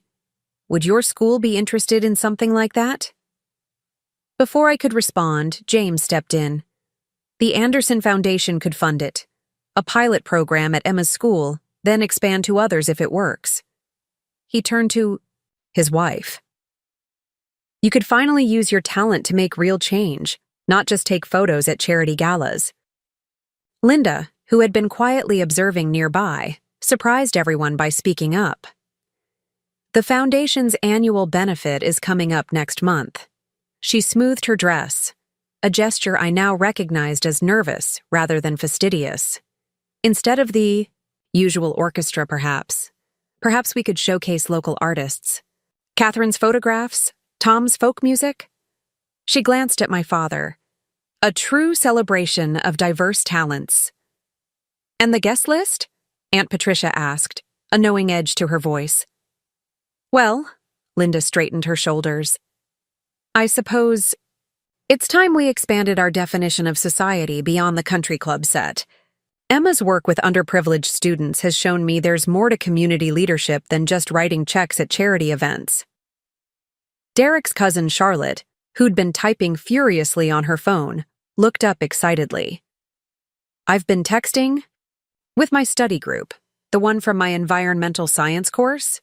They work with inner-city gardens, teaching kids about sustainability. We could incorporate that too." The energy in the room shifted as people began building on these ideas. Robert and my father were discussing the possibility of joint performances between the community orchestra and professional musicians.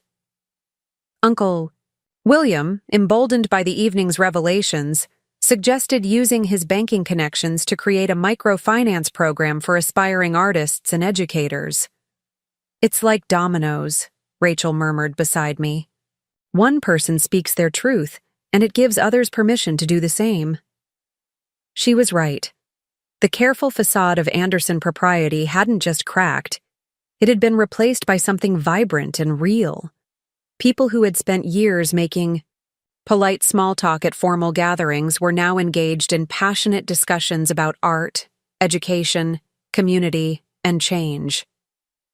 Linda approached me, holding Eleanor Anderson's journal that Aunt Patricia had shared earlier. "I knew her, you know," she said softly. "Eleanor. She used to play piano with me before." She trailed off, then squared her shoulders. "I've been thinking about the music program at your school. You mentioned budget cuts affecting arts education." I nodded, curious where this was going. "What if we established a permanent fund? The Eleanor Anderson Arts Initiative. Supporting not just music, but all forms of creative expression, especially for students who remind us of what we almost lost, our authentic voices." Derek joined us, wrapping an arm around my waist. "And the Anderson family archives?" he asked his mother. "All those traditions and protocols?" Linda's lips curved in a slight smile. "Perhaps it's time for a new archive, one that documents real achievements, not just social obligations. Catherine's photographs, Charlotte's environmental work, Emma's teaching successes." She paused. My return to music. The implications of that last statement hung in the air. Linda wasn't just suggesting changes to family traditions. She was committing to her own transformation. James appeared with fresh cups of coffee, not the expensive blend Linda had insisted on earlier, but the simple coffee my mother had brought. "We should meet next week," he said. "All of us. Start planning how to restructure the foundation to support these new initiatives." "And the old guard?" Robert asked, joining our group. "The other families who expect us to maintain certain standards?" "They can either join us in the 21st century or find other social circles to dominate," Linda declared, surprising. "Us all." I spent 30 years being the perfect Anderson wife. I think it's time to find out who Linda Anderson really is, and help other women avoid the trap I fell into. As if to underscore her words, the sound of piano music drifted through the room. My father had begun playing again, this time a melody that blended classical structure with folk sensibilities. Without hesitation, Linda joined him, adding harmonic complexity to his simple tune. The music they created together seemed to perfectly capture the evening's transformation, two different worlds finding unexpected harmony. "You know," Derek said softly in my ear, "when you told me you wanted to host your birthday party here, I was worried about exactly this kind of dramatic scene." I leaned into him, watching as more people gathered around the piano, some adding their voices, others simply swaying to the music. "Are you disappointed? Are you kidding?" He grinned. "My perfect, proper family is finally real. This is better than any society party could ever be." Looking around at the scene, Linda and my father creating new music together, Catherine documenting genuine moments instead of posed ones, James and Charlotte planning community initiatives instead of social events, I realized we weren't just changing direction. We were forging an entirely new path, one that honored both where we came from and who we truly were. The future stretched before us, no longer constrained by rigid traditions but open to endless possibilities. And it all began with the courage to be authentically ourselves. The first test of our newfound harmony arrived unexpectedly when the doorbell rang just past midnight. Margaret Anderson Jr., Linda's sister-in-law and self-appointed guardian of the family's social standing, swept into the room like a perfectly coiffed storm cloud. She had been conspicuously absent from the party, citing a prior engagement that everyone knew was fictional. "What on earth is going on here?"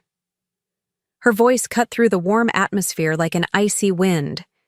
She took in the scene with obvious horror. Linda at the piano with my father, Catherine's documentary photos displayed on laptops, the mixed groups of Anderson elite and Carter relatives engaged in animated conversation. The music stopped abruptly. I watched the familiar tension creep back into Linda's shoulders as she rose from the piano bench. For a moment, the air crackled with possibility. Would she retreat into her old role, or stand firm in her newfound authenticity? "Margaret," Linda said, her voice steady but different from her usual social tone. "You've missed quite an evening." "Clearly," Margaret surveyed the room with barely concealed disdain. "I received several concerning messages about unusual activities here. I see they weren't exaggerated." Her gaze landed on the ashes of the family tradition book in the fireplace. "Linda, what have you done?" The room held its breath. This was Margaret Anderson, Jr., named after her formidable mother, keeper of social gates, wielder of significant influence in their circles.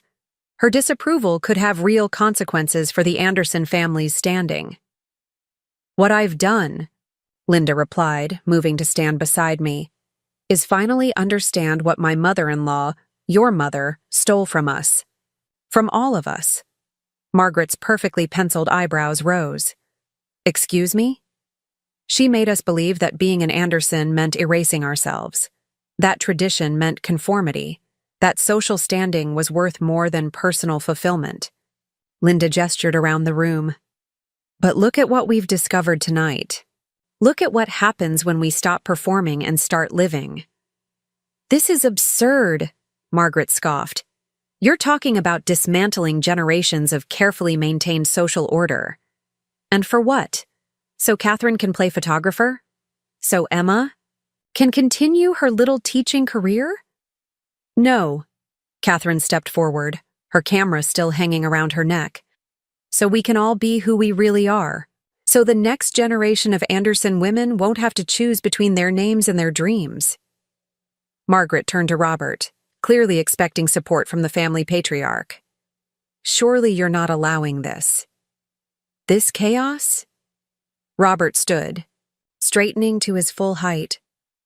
"You know, Margaret, I've been thinking about your brother, my old friend Thomas. Remember how he loved to paint? Before your mother convinced him it wasn't suitable for an Anderson man?" "That was different." "Was it?" James interjected. "How many talents have we buried? How many dreams have we sacrificed for the sake of appearances?" Margaret's face flushed. "The Anderson name means something in this city. We have responsibilities, standards to maintain." "Yes, we do," I found myself speaking. "We have a responsibility to use our privilege and position to make real differences in our community, standards of authenticity, compassion, and genuine impact." "And who are you to define Anderson standards?" Margaret demanded, her voice sharp. "She's my wife," Derek stepped forward. "And she's done more to honor the true spirit of our family, name in one evening than all our society events combined." The room hummed with tension as Margaret looked around, seemingly realizing she was outnumbered. But she had one more card to play. "Linda," she said, her voice dangerously soft, "need I remind you of certain arrangements? The social committees you chair, the positions you hold, all of which depend on maintaining proper associations?" For a heartbeat, I saw fear flicker across Linda's face. These weren't idle threats. Margaret held significant influence over the social infrastructure Linda had spent decades building. But then Linda did something unprecedented. She laughed. "Oh, Margaret," she said, returning to the piano. "Would you like to know what I've discovered tonight? Those positions, those committees, they're just another cage. One we've gilded so carefully we forgot it was a prison." Her fingers touched the keys, and the opening notes of a complex classical piece filled the room. Without missing a beat, she transitioned into one of my father's folk melodies, blending the styles in a way that shouldn't have worked, but somehow did. "You can have the committees, Margaret. I found something better. Something real." As if to underscore her point, Catherine raised her camera and captured the moment, Margaret's shocked expression contrasting with Linda's serene focus on her music. "This is madness," Margaret declared, but her voice had lost its authority. The family will hear about this. Good, Robert replied calmly. Let them hear. Let them see what the Andersons can become when we stop hiding behind social conventions and start living authentically. Margaret looked around one last time, seemingly searching for any ally in maintaining the old order. Finding none, she turned on her heel and left, the door closing behind her with a decisive click. The room remained silent for a moment after her departure, the weight of what had just happened settling over everyone. Then Linda's music swelled again, this time, joined by my father's guitar and several voices, creating something beautiful and unexpected, just like the evening itself. We had faced our first test, and instead of crumbling, we had grown stronger. The old power structures that had confined us were beginning to shift, making way for something new and authentic to emerge. As Margaret's dramatic exit settled into memory, a different kind of resistance began to emerge, more subtle but equally challenging. It started with a phone call that made Linda's face go pale. She excused herself to take it in the kitchen, but the raised voices carried clearly to those nearby. Cancel our annual donation? Linda's voice shook. But the Children's Hospital wing. We've supported it for decades. A pause. Yes, I understand that Margaret is on the board, but surely the needs of sick children outweigh social politics. I followed her into the kitchen, finding her gripping the counter for support. The phone lay silent on the marble surface, but its message echoed loudly. Change would have consequences beyond our family circle. They're pulling Anderson Foundation support from 3 major charities, Linda explained, her voice tight. Margaret's already contacted the board members. They're calling it a realignment of priorities, but the message is clear: fall back in line or watch decades of philanthropic work unravel. Before I could respond, James burst in, his own phone lighting up with messages. The country? Club board is calling an emergency meeting. Apparently, our family's membership is up for review. This isn't just about us anymore. They're targeting our business connections, our social networks, everything we've built. Derek joined us, his face grim. My firm just received a strongly worded email from one of our biggest clients, the Whitmore family.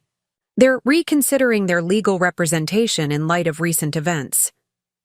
The weight of these revelations settled heavily in the kitchen. This wasn't just about defying social conventions anymore. Real people's lives and livelihoods were at stake. Maybe we should, Linda began hesitantly. Perhaps we could find a compromise? Keep some of the old ways while slowly introducing changes? No, Catherine's voice rang out firmly. She stood in the doorway, camera still in hand. That's exactly what they want.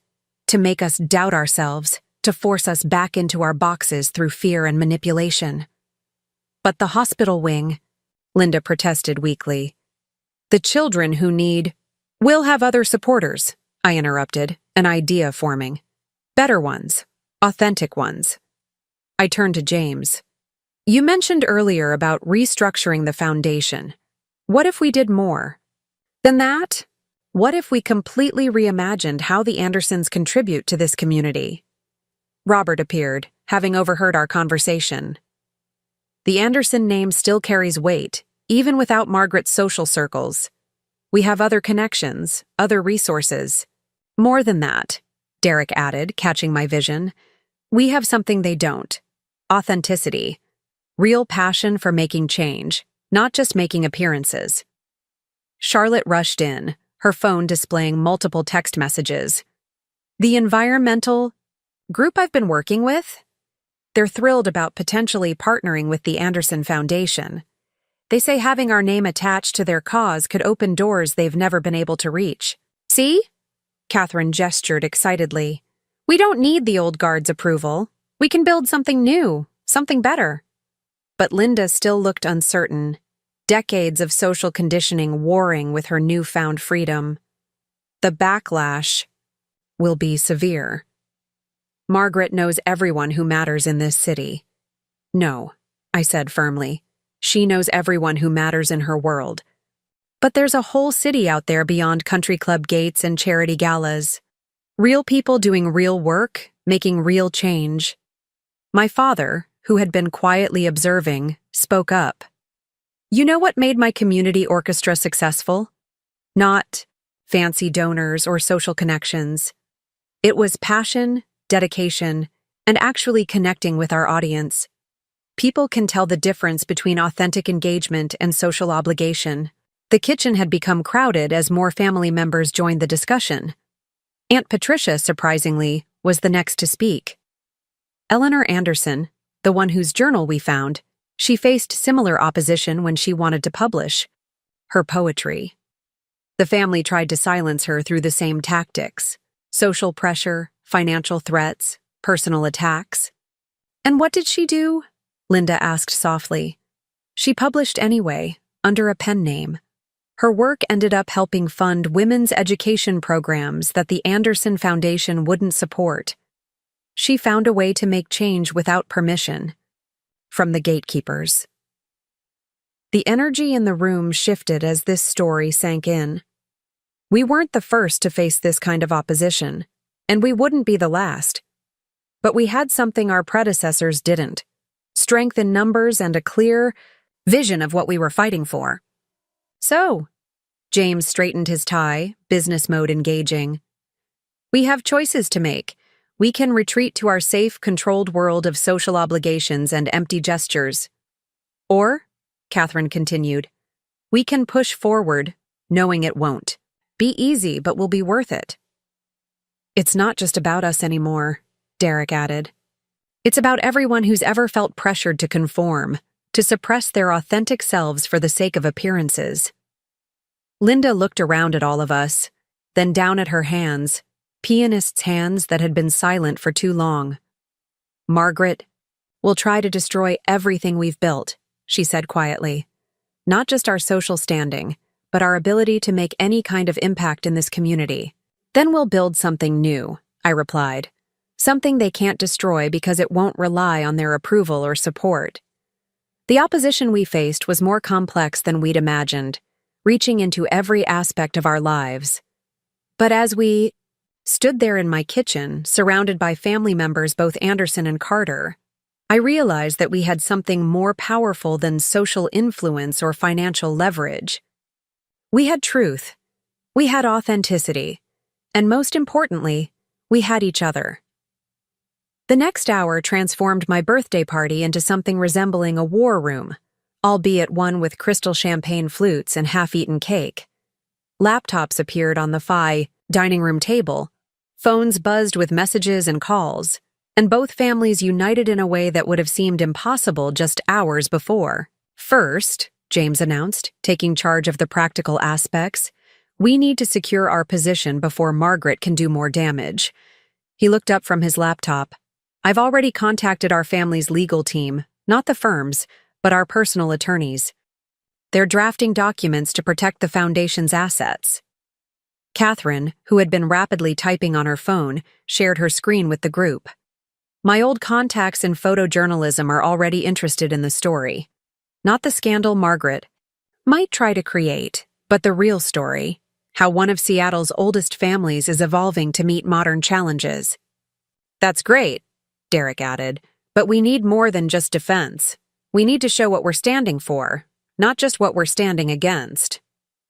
I stood up, moving to the center of the room. My school's annual fundraiser is next month. Usually, it's a small affair, bake sales and raffles. But what if we made it something more? Not just raising money, but showcasing what happens when privilege meets purpose. Linda's eyes lit up. The hospital wing campaign. We could redirect it through different channels. Instead of the traditional donor dinner, we could organize something that actually connects with the community. A festival, my father suggested. Music, art, education, environmental awareness, everything we've talked about tonight. Show Seattle what the Anderson name really stands for. Robert nodded thoughtfully. We have the resources, the connections. We just need to use them differently. Aunt Patricia, who had been quietly making calls, looked up. I've reached out to some of Eleanor's old literary circles. There's still a network of women who remember how she helped them. They're ready to support us. The energy in the room was electric as more ideas flowed. Charlotte's environmental group offered their venue, a restored urban garden space. Catherine's photographer friends volunteered to document everything. My teacher colleagues immediately began planning educational components. Then Linda did something remarkable. She walked to the piano, sat down, and began to play. Not the classical pieces expected of an Anderson wife, but a powerful, passionate composition that seemed to contain all her years of silent rebellion. "This is my stand," she announced, when she finished. "I'm giving a public concert, not at the country club, not at a charity gala, but at your school's fundraiser, Emma. Let Margaret try to dismiss that as unsuitable behavior." The room erupted in applause, but we were interrupted by another round of phones buzzing. Margaret had been busy. Social media was already filling with vague but pointed comments about family traditions and maintaining standards. "They're trying to control the narrative," Catherine observed, scrolling through her phone. "Make us look like rebels without a cause, troublemakers disrupting the social order." "Then let's give them a better story," I replied. "Not just rebellion, but renaissance. Not destruction, but evolution." Derek's phone rang, the managing partner of his law firm. He put it on speaker, his jaw set firmly. "Derek," the partner's voice was carefully neutral, "we've received some concerning calls about your family's situation. The Whitmores are particularly upset." "I understand," Derek replied calmly. "And I assume you've also noticed that the Anderson Foundation is one of the firm's largest clients?" A pause. "Yes, of course." "Then you should know that the foundation is undergoing an exciting transformation, one that will involve significant legal work in establishing new charitable initiatives, community partnerships, and corporate structures." Derek's voice was pure confidence. "The question is, will your firm be part of this evolution, or will you let social politics cost you one of your most valuable clients?" The partner's response was immediate. "Perhaps we should meet tomorrow to discuss these new initiatives in detail." After he hung up, Derek grinned. "They can pressure us individually, but together we're still a force to be reckoned with. We just need to redefine what that force stands for." Linda had been watching all this unfold, her expression moving from concern to determination. "Margaret always said an Anderson wife's duty was to maintain social harmony, but maybe true harmony comes from being brave enough to make necessary change." "Exactly," I agreed. "And we're not just standing our ground, we're claiming new territory, showing that social influence can be used for genuine good, not just maintaining appearances." James closed his laptop decisively. "The foundation. Meeting is on Monday. Instead of letting them question our choices, we'll present our new vision, not asking permission, but announcing direction." "And if they resist?" Linda asked, though her tone suggested she already knew the answer. "Then we'll build something new," Robert replied. "The Anderson name doesn't belong to them. It belongs to all of us, and to what we choose to make of it." As the night deepened toward morning, we continued planning, strategizing, and supporting each other. Every attempt to shake our resolve only strengthened our determination. We weren't just defending a position, we were advancing a vision of what family, privilege, and social responsibility could really mean. The ground we stood on wasn't the shifting sand of social approval, but the solid foundation of authentic purpose and shared values. Let Margaret and her allies try to shake that. As the first light of dawn began to filter through the windows, our impromptu planning session evolved into concrete action. The dining room table had become command central, covered in laptops, notebooks, and empty coffee cups. What had started as a birthday party had transformed into the birth of something much more significant. "First steps," James announced, pulling up a spreadsheet he'd been working on. We need to secure our independence before we can implement any changes. I've been analyzing the foundation structure, and there's something interesting. He turned his laptop so we could all see. The majority voting control actually rests with the direct Anderson line, meaning Dad, Derek, and me. Margaret's influence comes from social pressure, not legal authority. Linda, who had been making notes at the piano, looked up. The hospital? Wing campaign was my project originally. The board can't legally redirect those funds without my approval as committee chair. It was the development of a new model of social influence, one based on authentic engagement rather than artificial prestige. The Anderson name was evolving, and with it, our understanding of power, privilege, and purpose. The development phase wasn't just about what we were doing, it was about who we were becoming. The impact of our birthday party revolution began rippling through Seattle's social circles in unexpected ways. The first indication came from Melissa Chen, one of my students' mothers and a prominent food critic, who arrived at our house later that morning with coffee and pastries for our still planning group. "You have no idea what you've started," she announced, setting down the breakfast spread. My phone has been buzzing nonstop with people trying to understand what's happening with the Andersons. And not just the usual society gossips, real people, influential people who've been waiting for something like this. She pulled out her tablet, showing us social media discussions already forming around the Anderson family's transformation. See these hashtags? Authentic influence. New money culture. Social change, Seattle. They're all talking about you, but not in the way Margaret probably expected. Catherine's photos from the party had begun circulating. Not the posed, formal, shots typical of society events, but candid moments capturing real connection. Linda at the piano with my father, the mixed groups engaged in passionate discussion. The moment when I stood up to Margaret. "These images are powerful," Melissa continued. "They're showing people that change is possible, even in the most traditional circles." As if on cue, my principal called. He'd been contacted by 3 other private schools in the area, all interested in our upcoming fundraiser model. They're calling it the Anderson approach, using social influence to bridge community divides instead of reinforcing them. Linda, who had been quietly listening, suddenly straightened. "Melissa, you're connected to every major restaurant and venue in the city, aren't you?"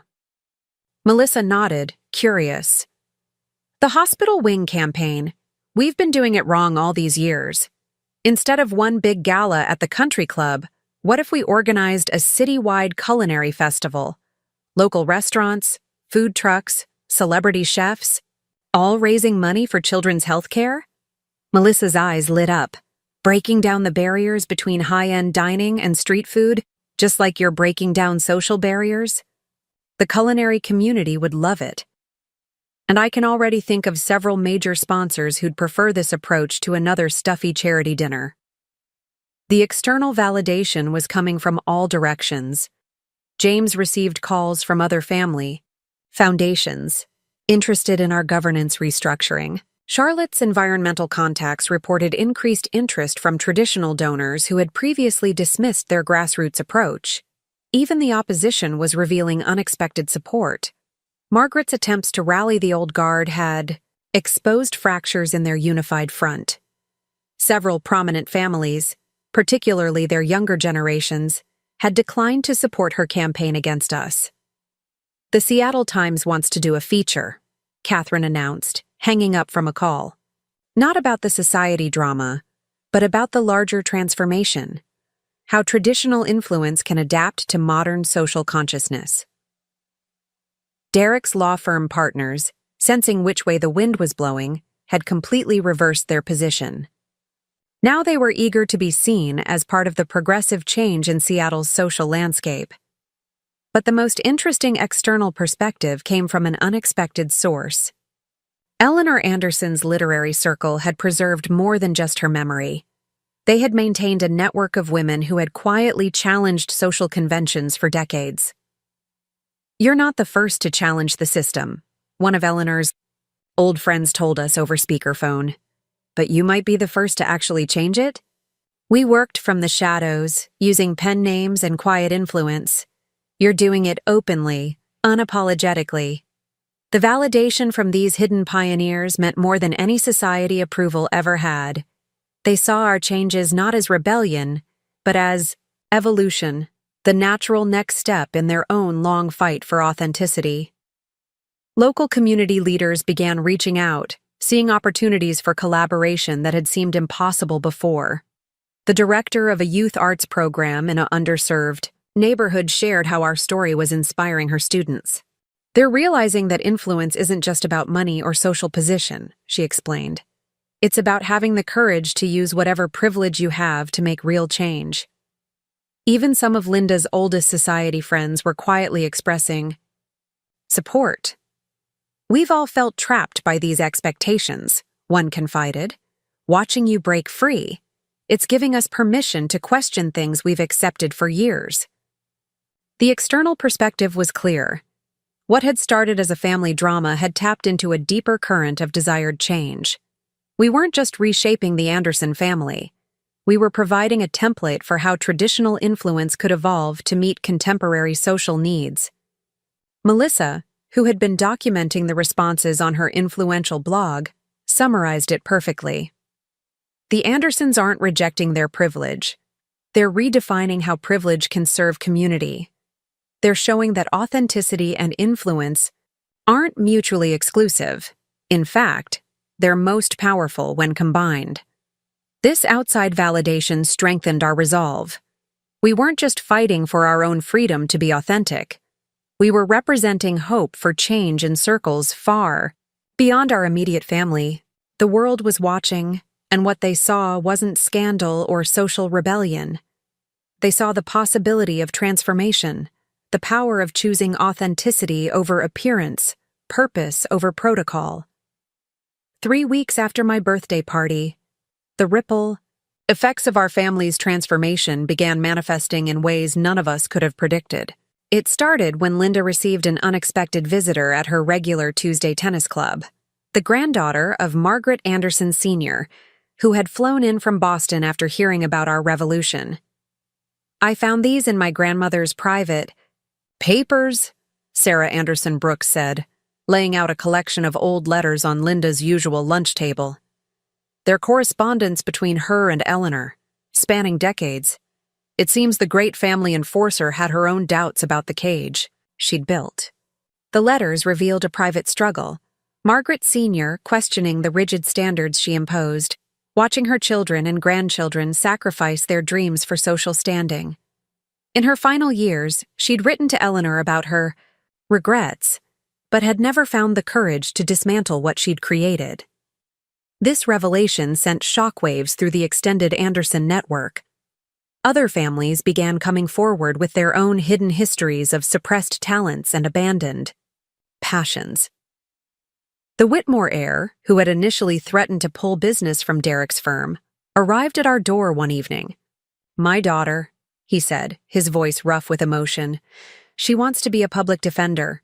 I've been pressuring her to join the family firm, just like my father did to me. But watching your family, maybe it's time to break the cycle." The ripples spread beyond the social elite. My school's fundraiser had evolved into a community-wide festival of arts, education, and environmental awareness. Local businesses that had never been invited to society events were now equal partners. In our initiatives, Catherine's photography exhibition, documenting our family's transformation, inspired similar projects across the city. Other photographers began capturing the contrast between social performance and authentic community engagement, creating a visual dialogue about privilege and purpose. Linda's music became a powerful symbol of liberation. Her first public performance, combining classical pieces with my father's folk arrangements, drew an unexpected audience. Society matrons sat beside local music students, traditional donors, next to community activists. "It's not just about the music," one of Linda's oldest friends confided after the performance. It's about seeing someone we've known for decades finally become real. It makes us question our own performances. The Anderson Foundation's new direction sparked a revolution in Seattle's philanthropic community. Other family foundations began reviewing their structures, questioning whether their traditional approaches truly served their intended purpose. James's corporate law practice transformed as well. "I'm getting calls from next-generation inheritors," he reported during a family dinner. "They don't want to just maintain wealth. They want to redefine how it serves society. Our story showed them it's possible." Charlotte's environmental initiatives gained unprecedented support. Traditional donors who had dismissed climate concerns as too political were now engaging with community gardens and sustainability projects. The Anderson name, once synonymous with conservative tradition, became associated with progressive change. Even the resistance had unexpected effects. Margaret's attempts to maintain social barriers highlighted their artificiality, pushing more families to question long-held conventions. Several country club board members resigned in protest of the review of our membership, starting their own inclusive social organizations. The ripples reached my classroom in profound ways. Students from privileged backgrounds began engaging differently with their peers, inspired by our family's example of authentic connection across social divides. Parents who had previously focused solely on academic achievement started asking about community engagement opportunities. Rachel's graphic design firm saw an influx of clients wanting to rebrand their family legacies. "They're all talking about authenticity now," she said. "Your birthday party somehow gave permission for old money to develop a conscience." The Anderson Women's Luncheon, traditionally a showcase of social competition, transformed into a forum for meaningful dialogue. Women shared stories of deferred dreams and rediscovered passions. Linda's piano playing became a regular feature, inspiring others to share their hidden talents. Robert's business connections shifted focus. Instead of just measuring profit, they began discussing social impact and community responsibility. The Anderson name now opened doors for environmental activists and education advocates, not just social climbers. Perhaps the most significant ripple was the change in family dynamics. Across Seattle's influential circles, parents began attending their children's art shows and poetry readings instead of pushing them toward suitable careers. Family gatherings became celebrations of individual passions rather than performances of social status. "You've started something bigger than us," Derek's cousin Charlotte observed at a community garden event. "It's like everyone was waiting for permission to be real, and somehow your birthday party gave it to them." The ripple effects weren't just changing what people did. They were changing how people thought about influence, privilege, and purpose. Each small wave of transformation encouraged others to create their own ripples, building momentum for genuine social change. What had started as one family's revolution was becoming a blueprint for how traditional influence could evolve to meet contemporary needs. The Anderson name now stood for something more valuable than social status. It represented the courage to choose authenticity over appearance, purpose over protocol, and genuine impact over social performance. A month after my birthday party, Linda hosted a different kind of family gathering at her home.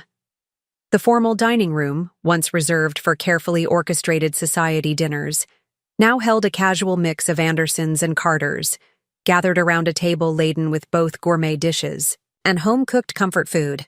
"I think it's time we addressed the elephant in the room," Linda began, setting down her wine glass. "Margaret has called a full family council for next week, all Anderson branches, extended family included. She's presenting it as a chance to heal divisions, but we know it's really a final attempt to restore the old order." The news hung in the air, but it didn't carry the weight it might have a month ago. We'd grown stronger in our new reality, more confident in our chosen path. "Let her try," Catherine said, reviewing recent photos on her camera.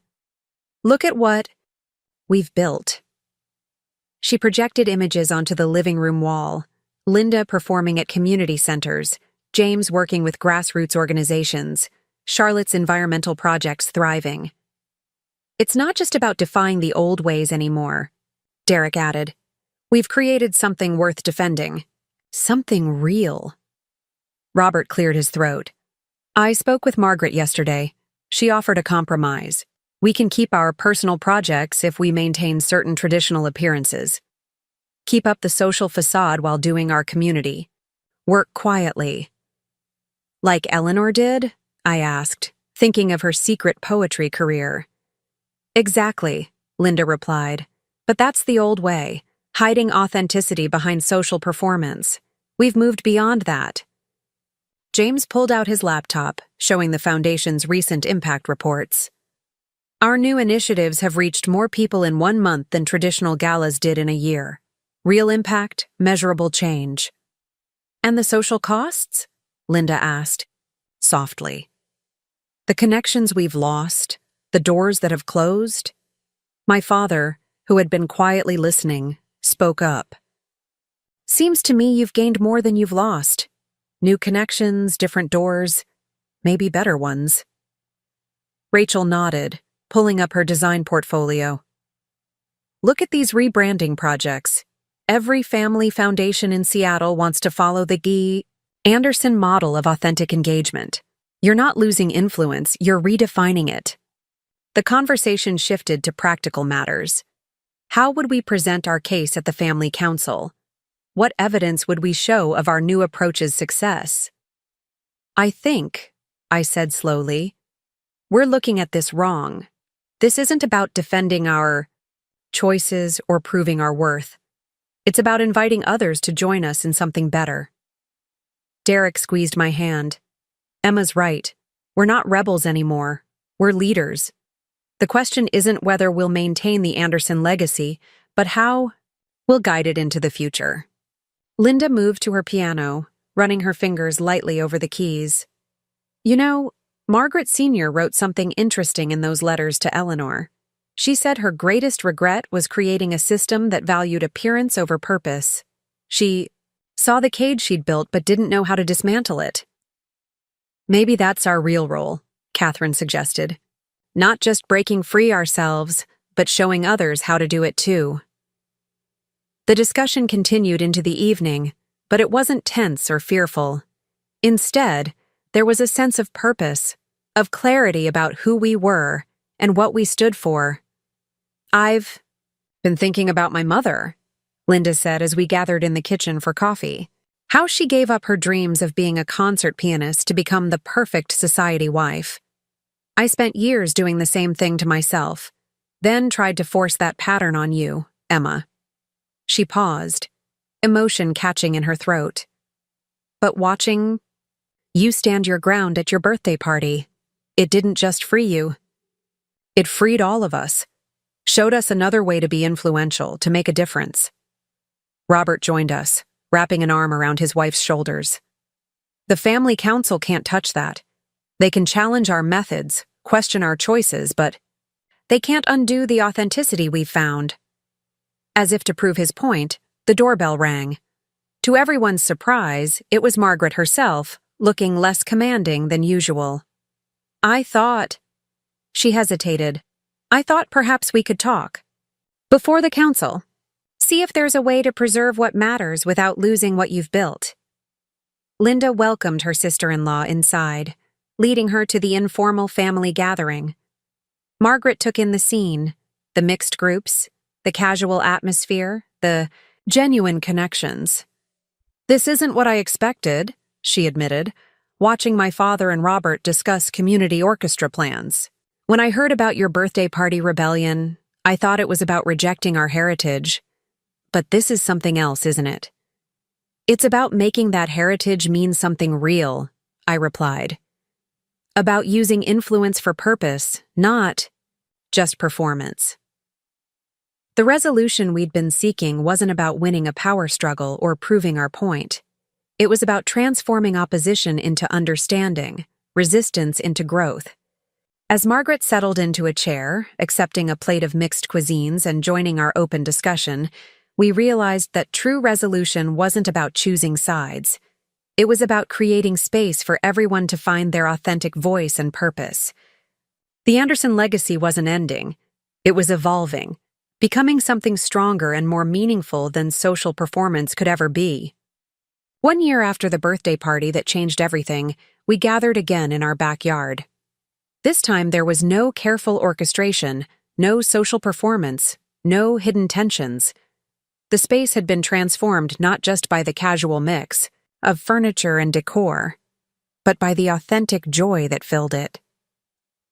Linda sat at a piano we'd moved outdoors for the occasion, playing a piece she'd composed herself, a melody that wove together classical training and folk influences, much like our families had woven together two different worlds. My father accompanied her on guitar, their music symbolizing the harmony we'd found. "I never imagined this," Linda said during a break, watching her society friends mingle comfortably with local activists and community leaders. "I spent so many years afraid of losing what we had. I couldn't see what we might gain." Catherine's latest photography exhibition, displayed along the garden walls, told the story of our year of transformation. Images showed Linda teaching piano at community centers, James working with grassroots organizations, and Charlotte's environmental projects flourishing in unexpected places. "Look at this one," Derek said, pointing to a particular photograph. It showed Margaret, who had become an unexpected ally, reading Eleanor's poetry to a group of young women at a leadership workshop. Who would have thought your birthday rebellion would inspire her to become a champion for authentic influence? The Anderson Foundation's annual report, which James had brought to share, showed the tangible impact of our changes. Community. Engagement had tripled while administrative costs had halved. Real change was happening, not just social performance. "You know what I understand now?" I said, watching the diverse group of people who had become our extended family. That night, when I thought I was fighting for acceptance into the Anderson world, I was actually fighting for something much bigger. The right to be authentic. Not just for myself, but for everyone. Robert nodded, joining our conversation. The old guard thought we were destroying tradition. They couldn't see we were making it meaningful again, giving it purpose beyond social status. The children playing in the garden, a mix of Anderson heirs and students from my school, embodied the world we were building. They moved freely, between groups, unconcerned with social barriers that had once seemed impenetrable. The real gift, Linda reflected, wasn't just breaking free from social constraints. It was discovering that influence is most powerful when it's authentic, when it serves something beyond appearances. My mother, who had been quietly observing, added her perspective. "You Andersons thought you were learning from us about being real, but we Carters learned something too, about using privilege responsibly, about making change from within systems, about building bridges instead of walls."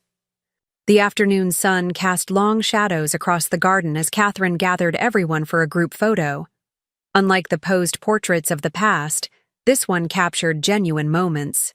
Linda and my father at the piano, Margaret sharing Eleanor's journal with young activists, children from different backgrounds playing together.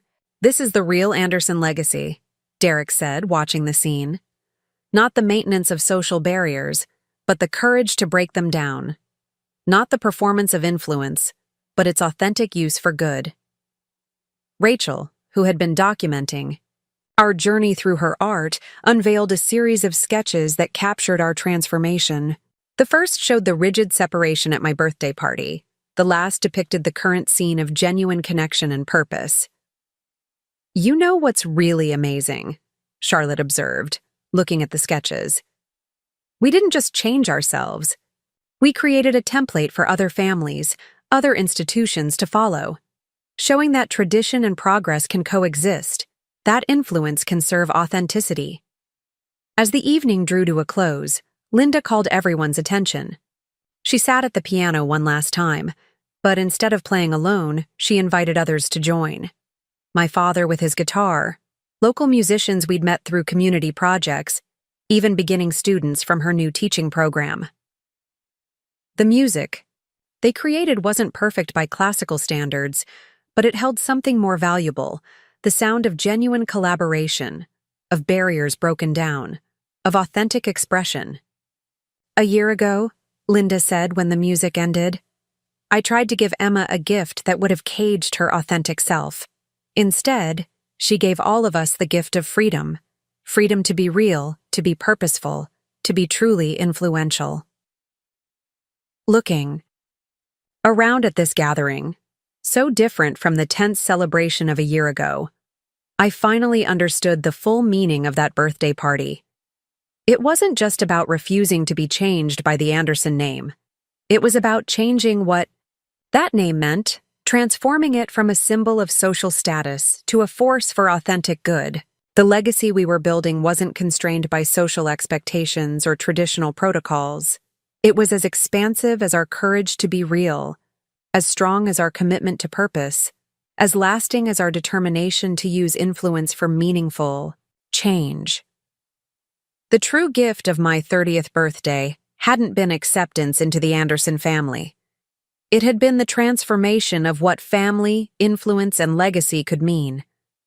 Not just for us, but for everyone brave enough to choose authenticity over appearance, purpose over protocol, and real impact over social performance.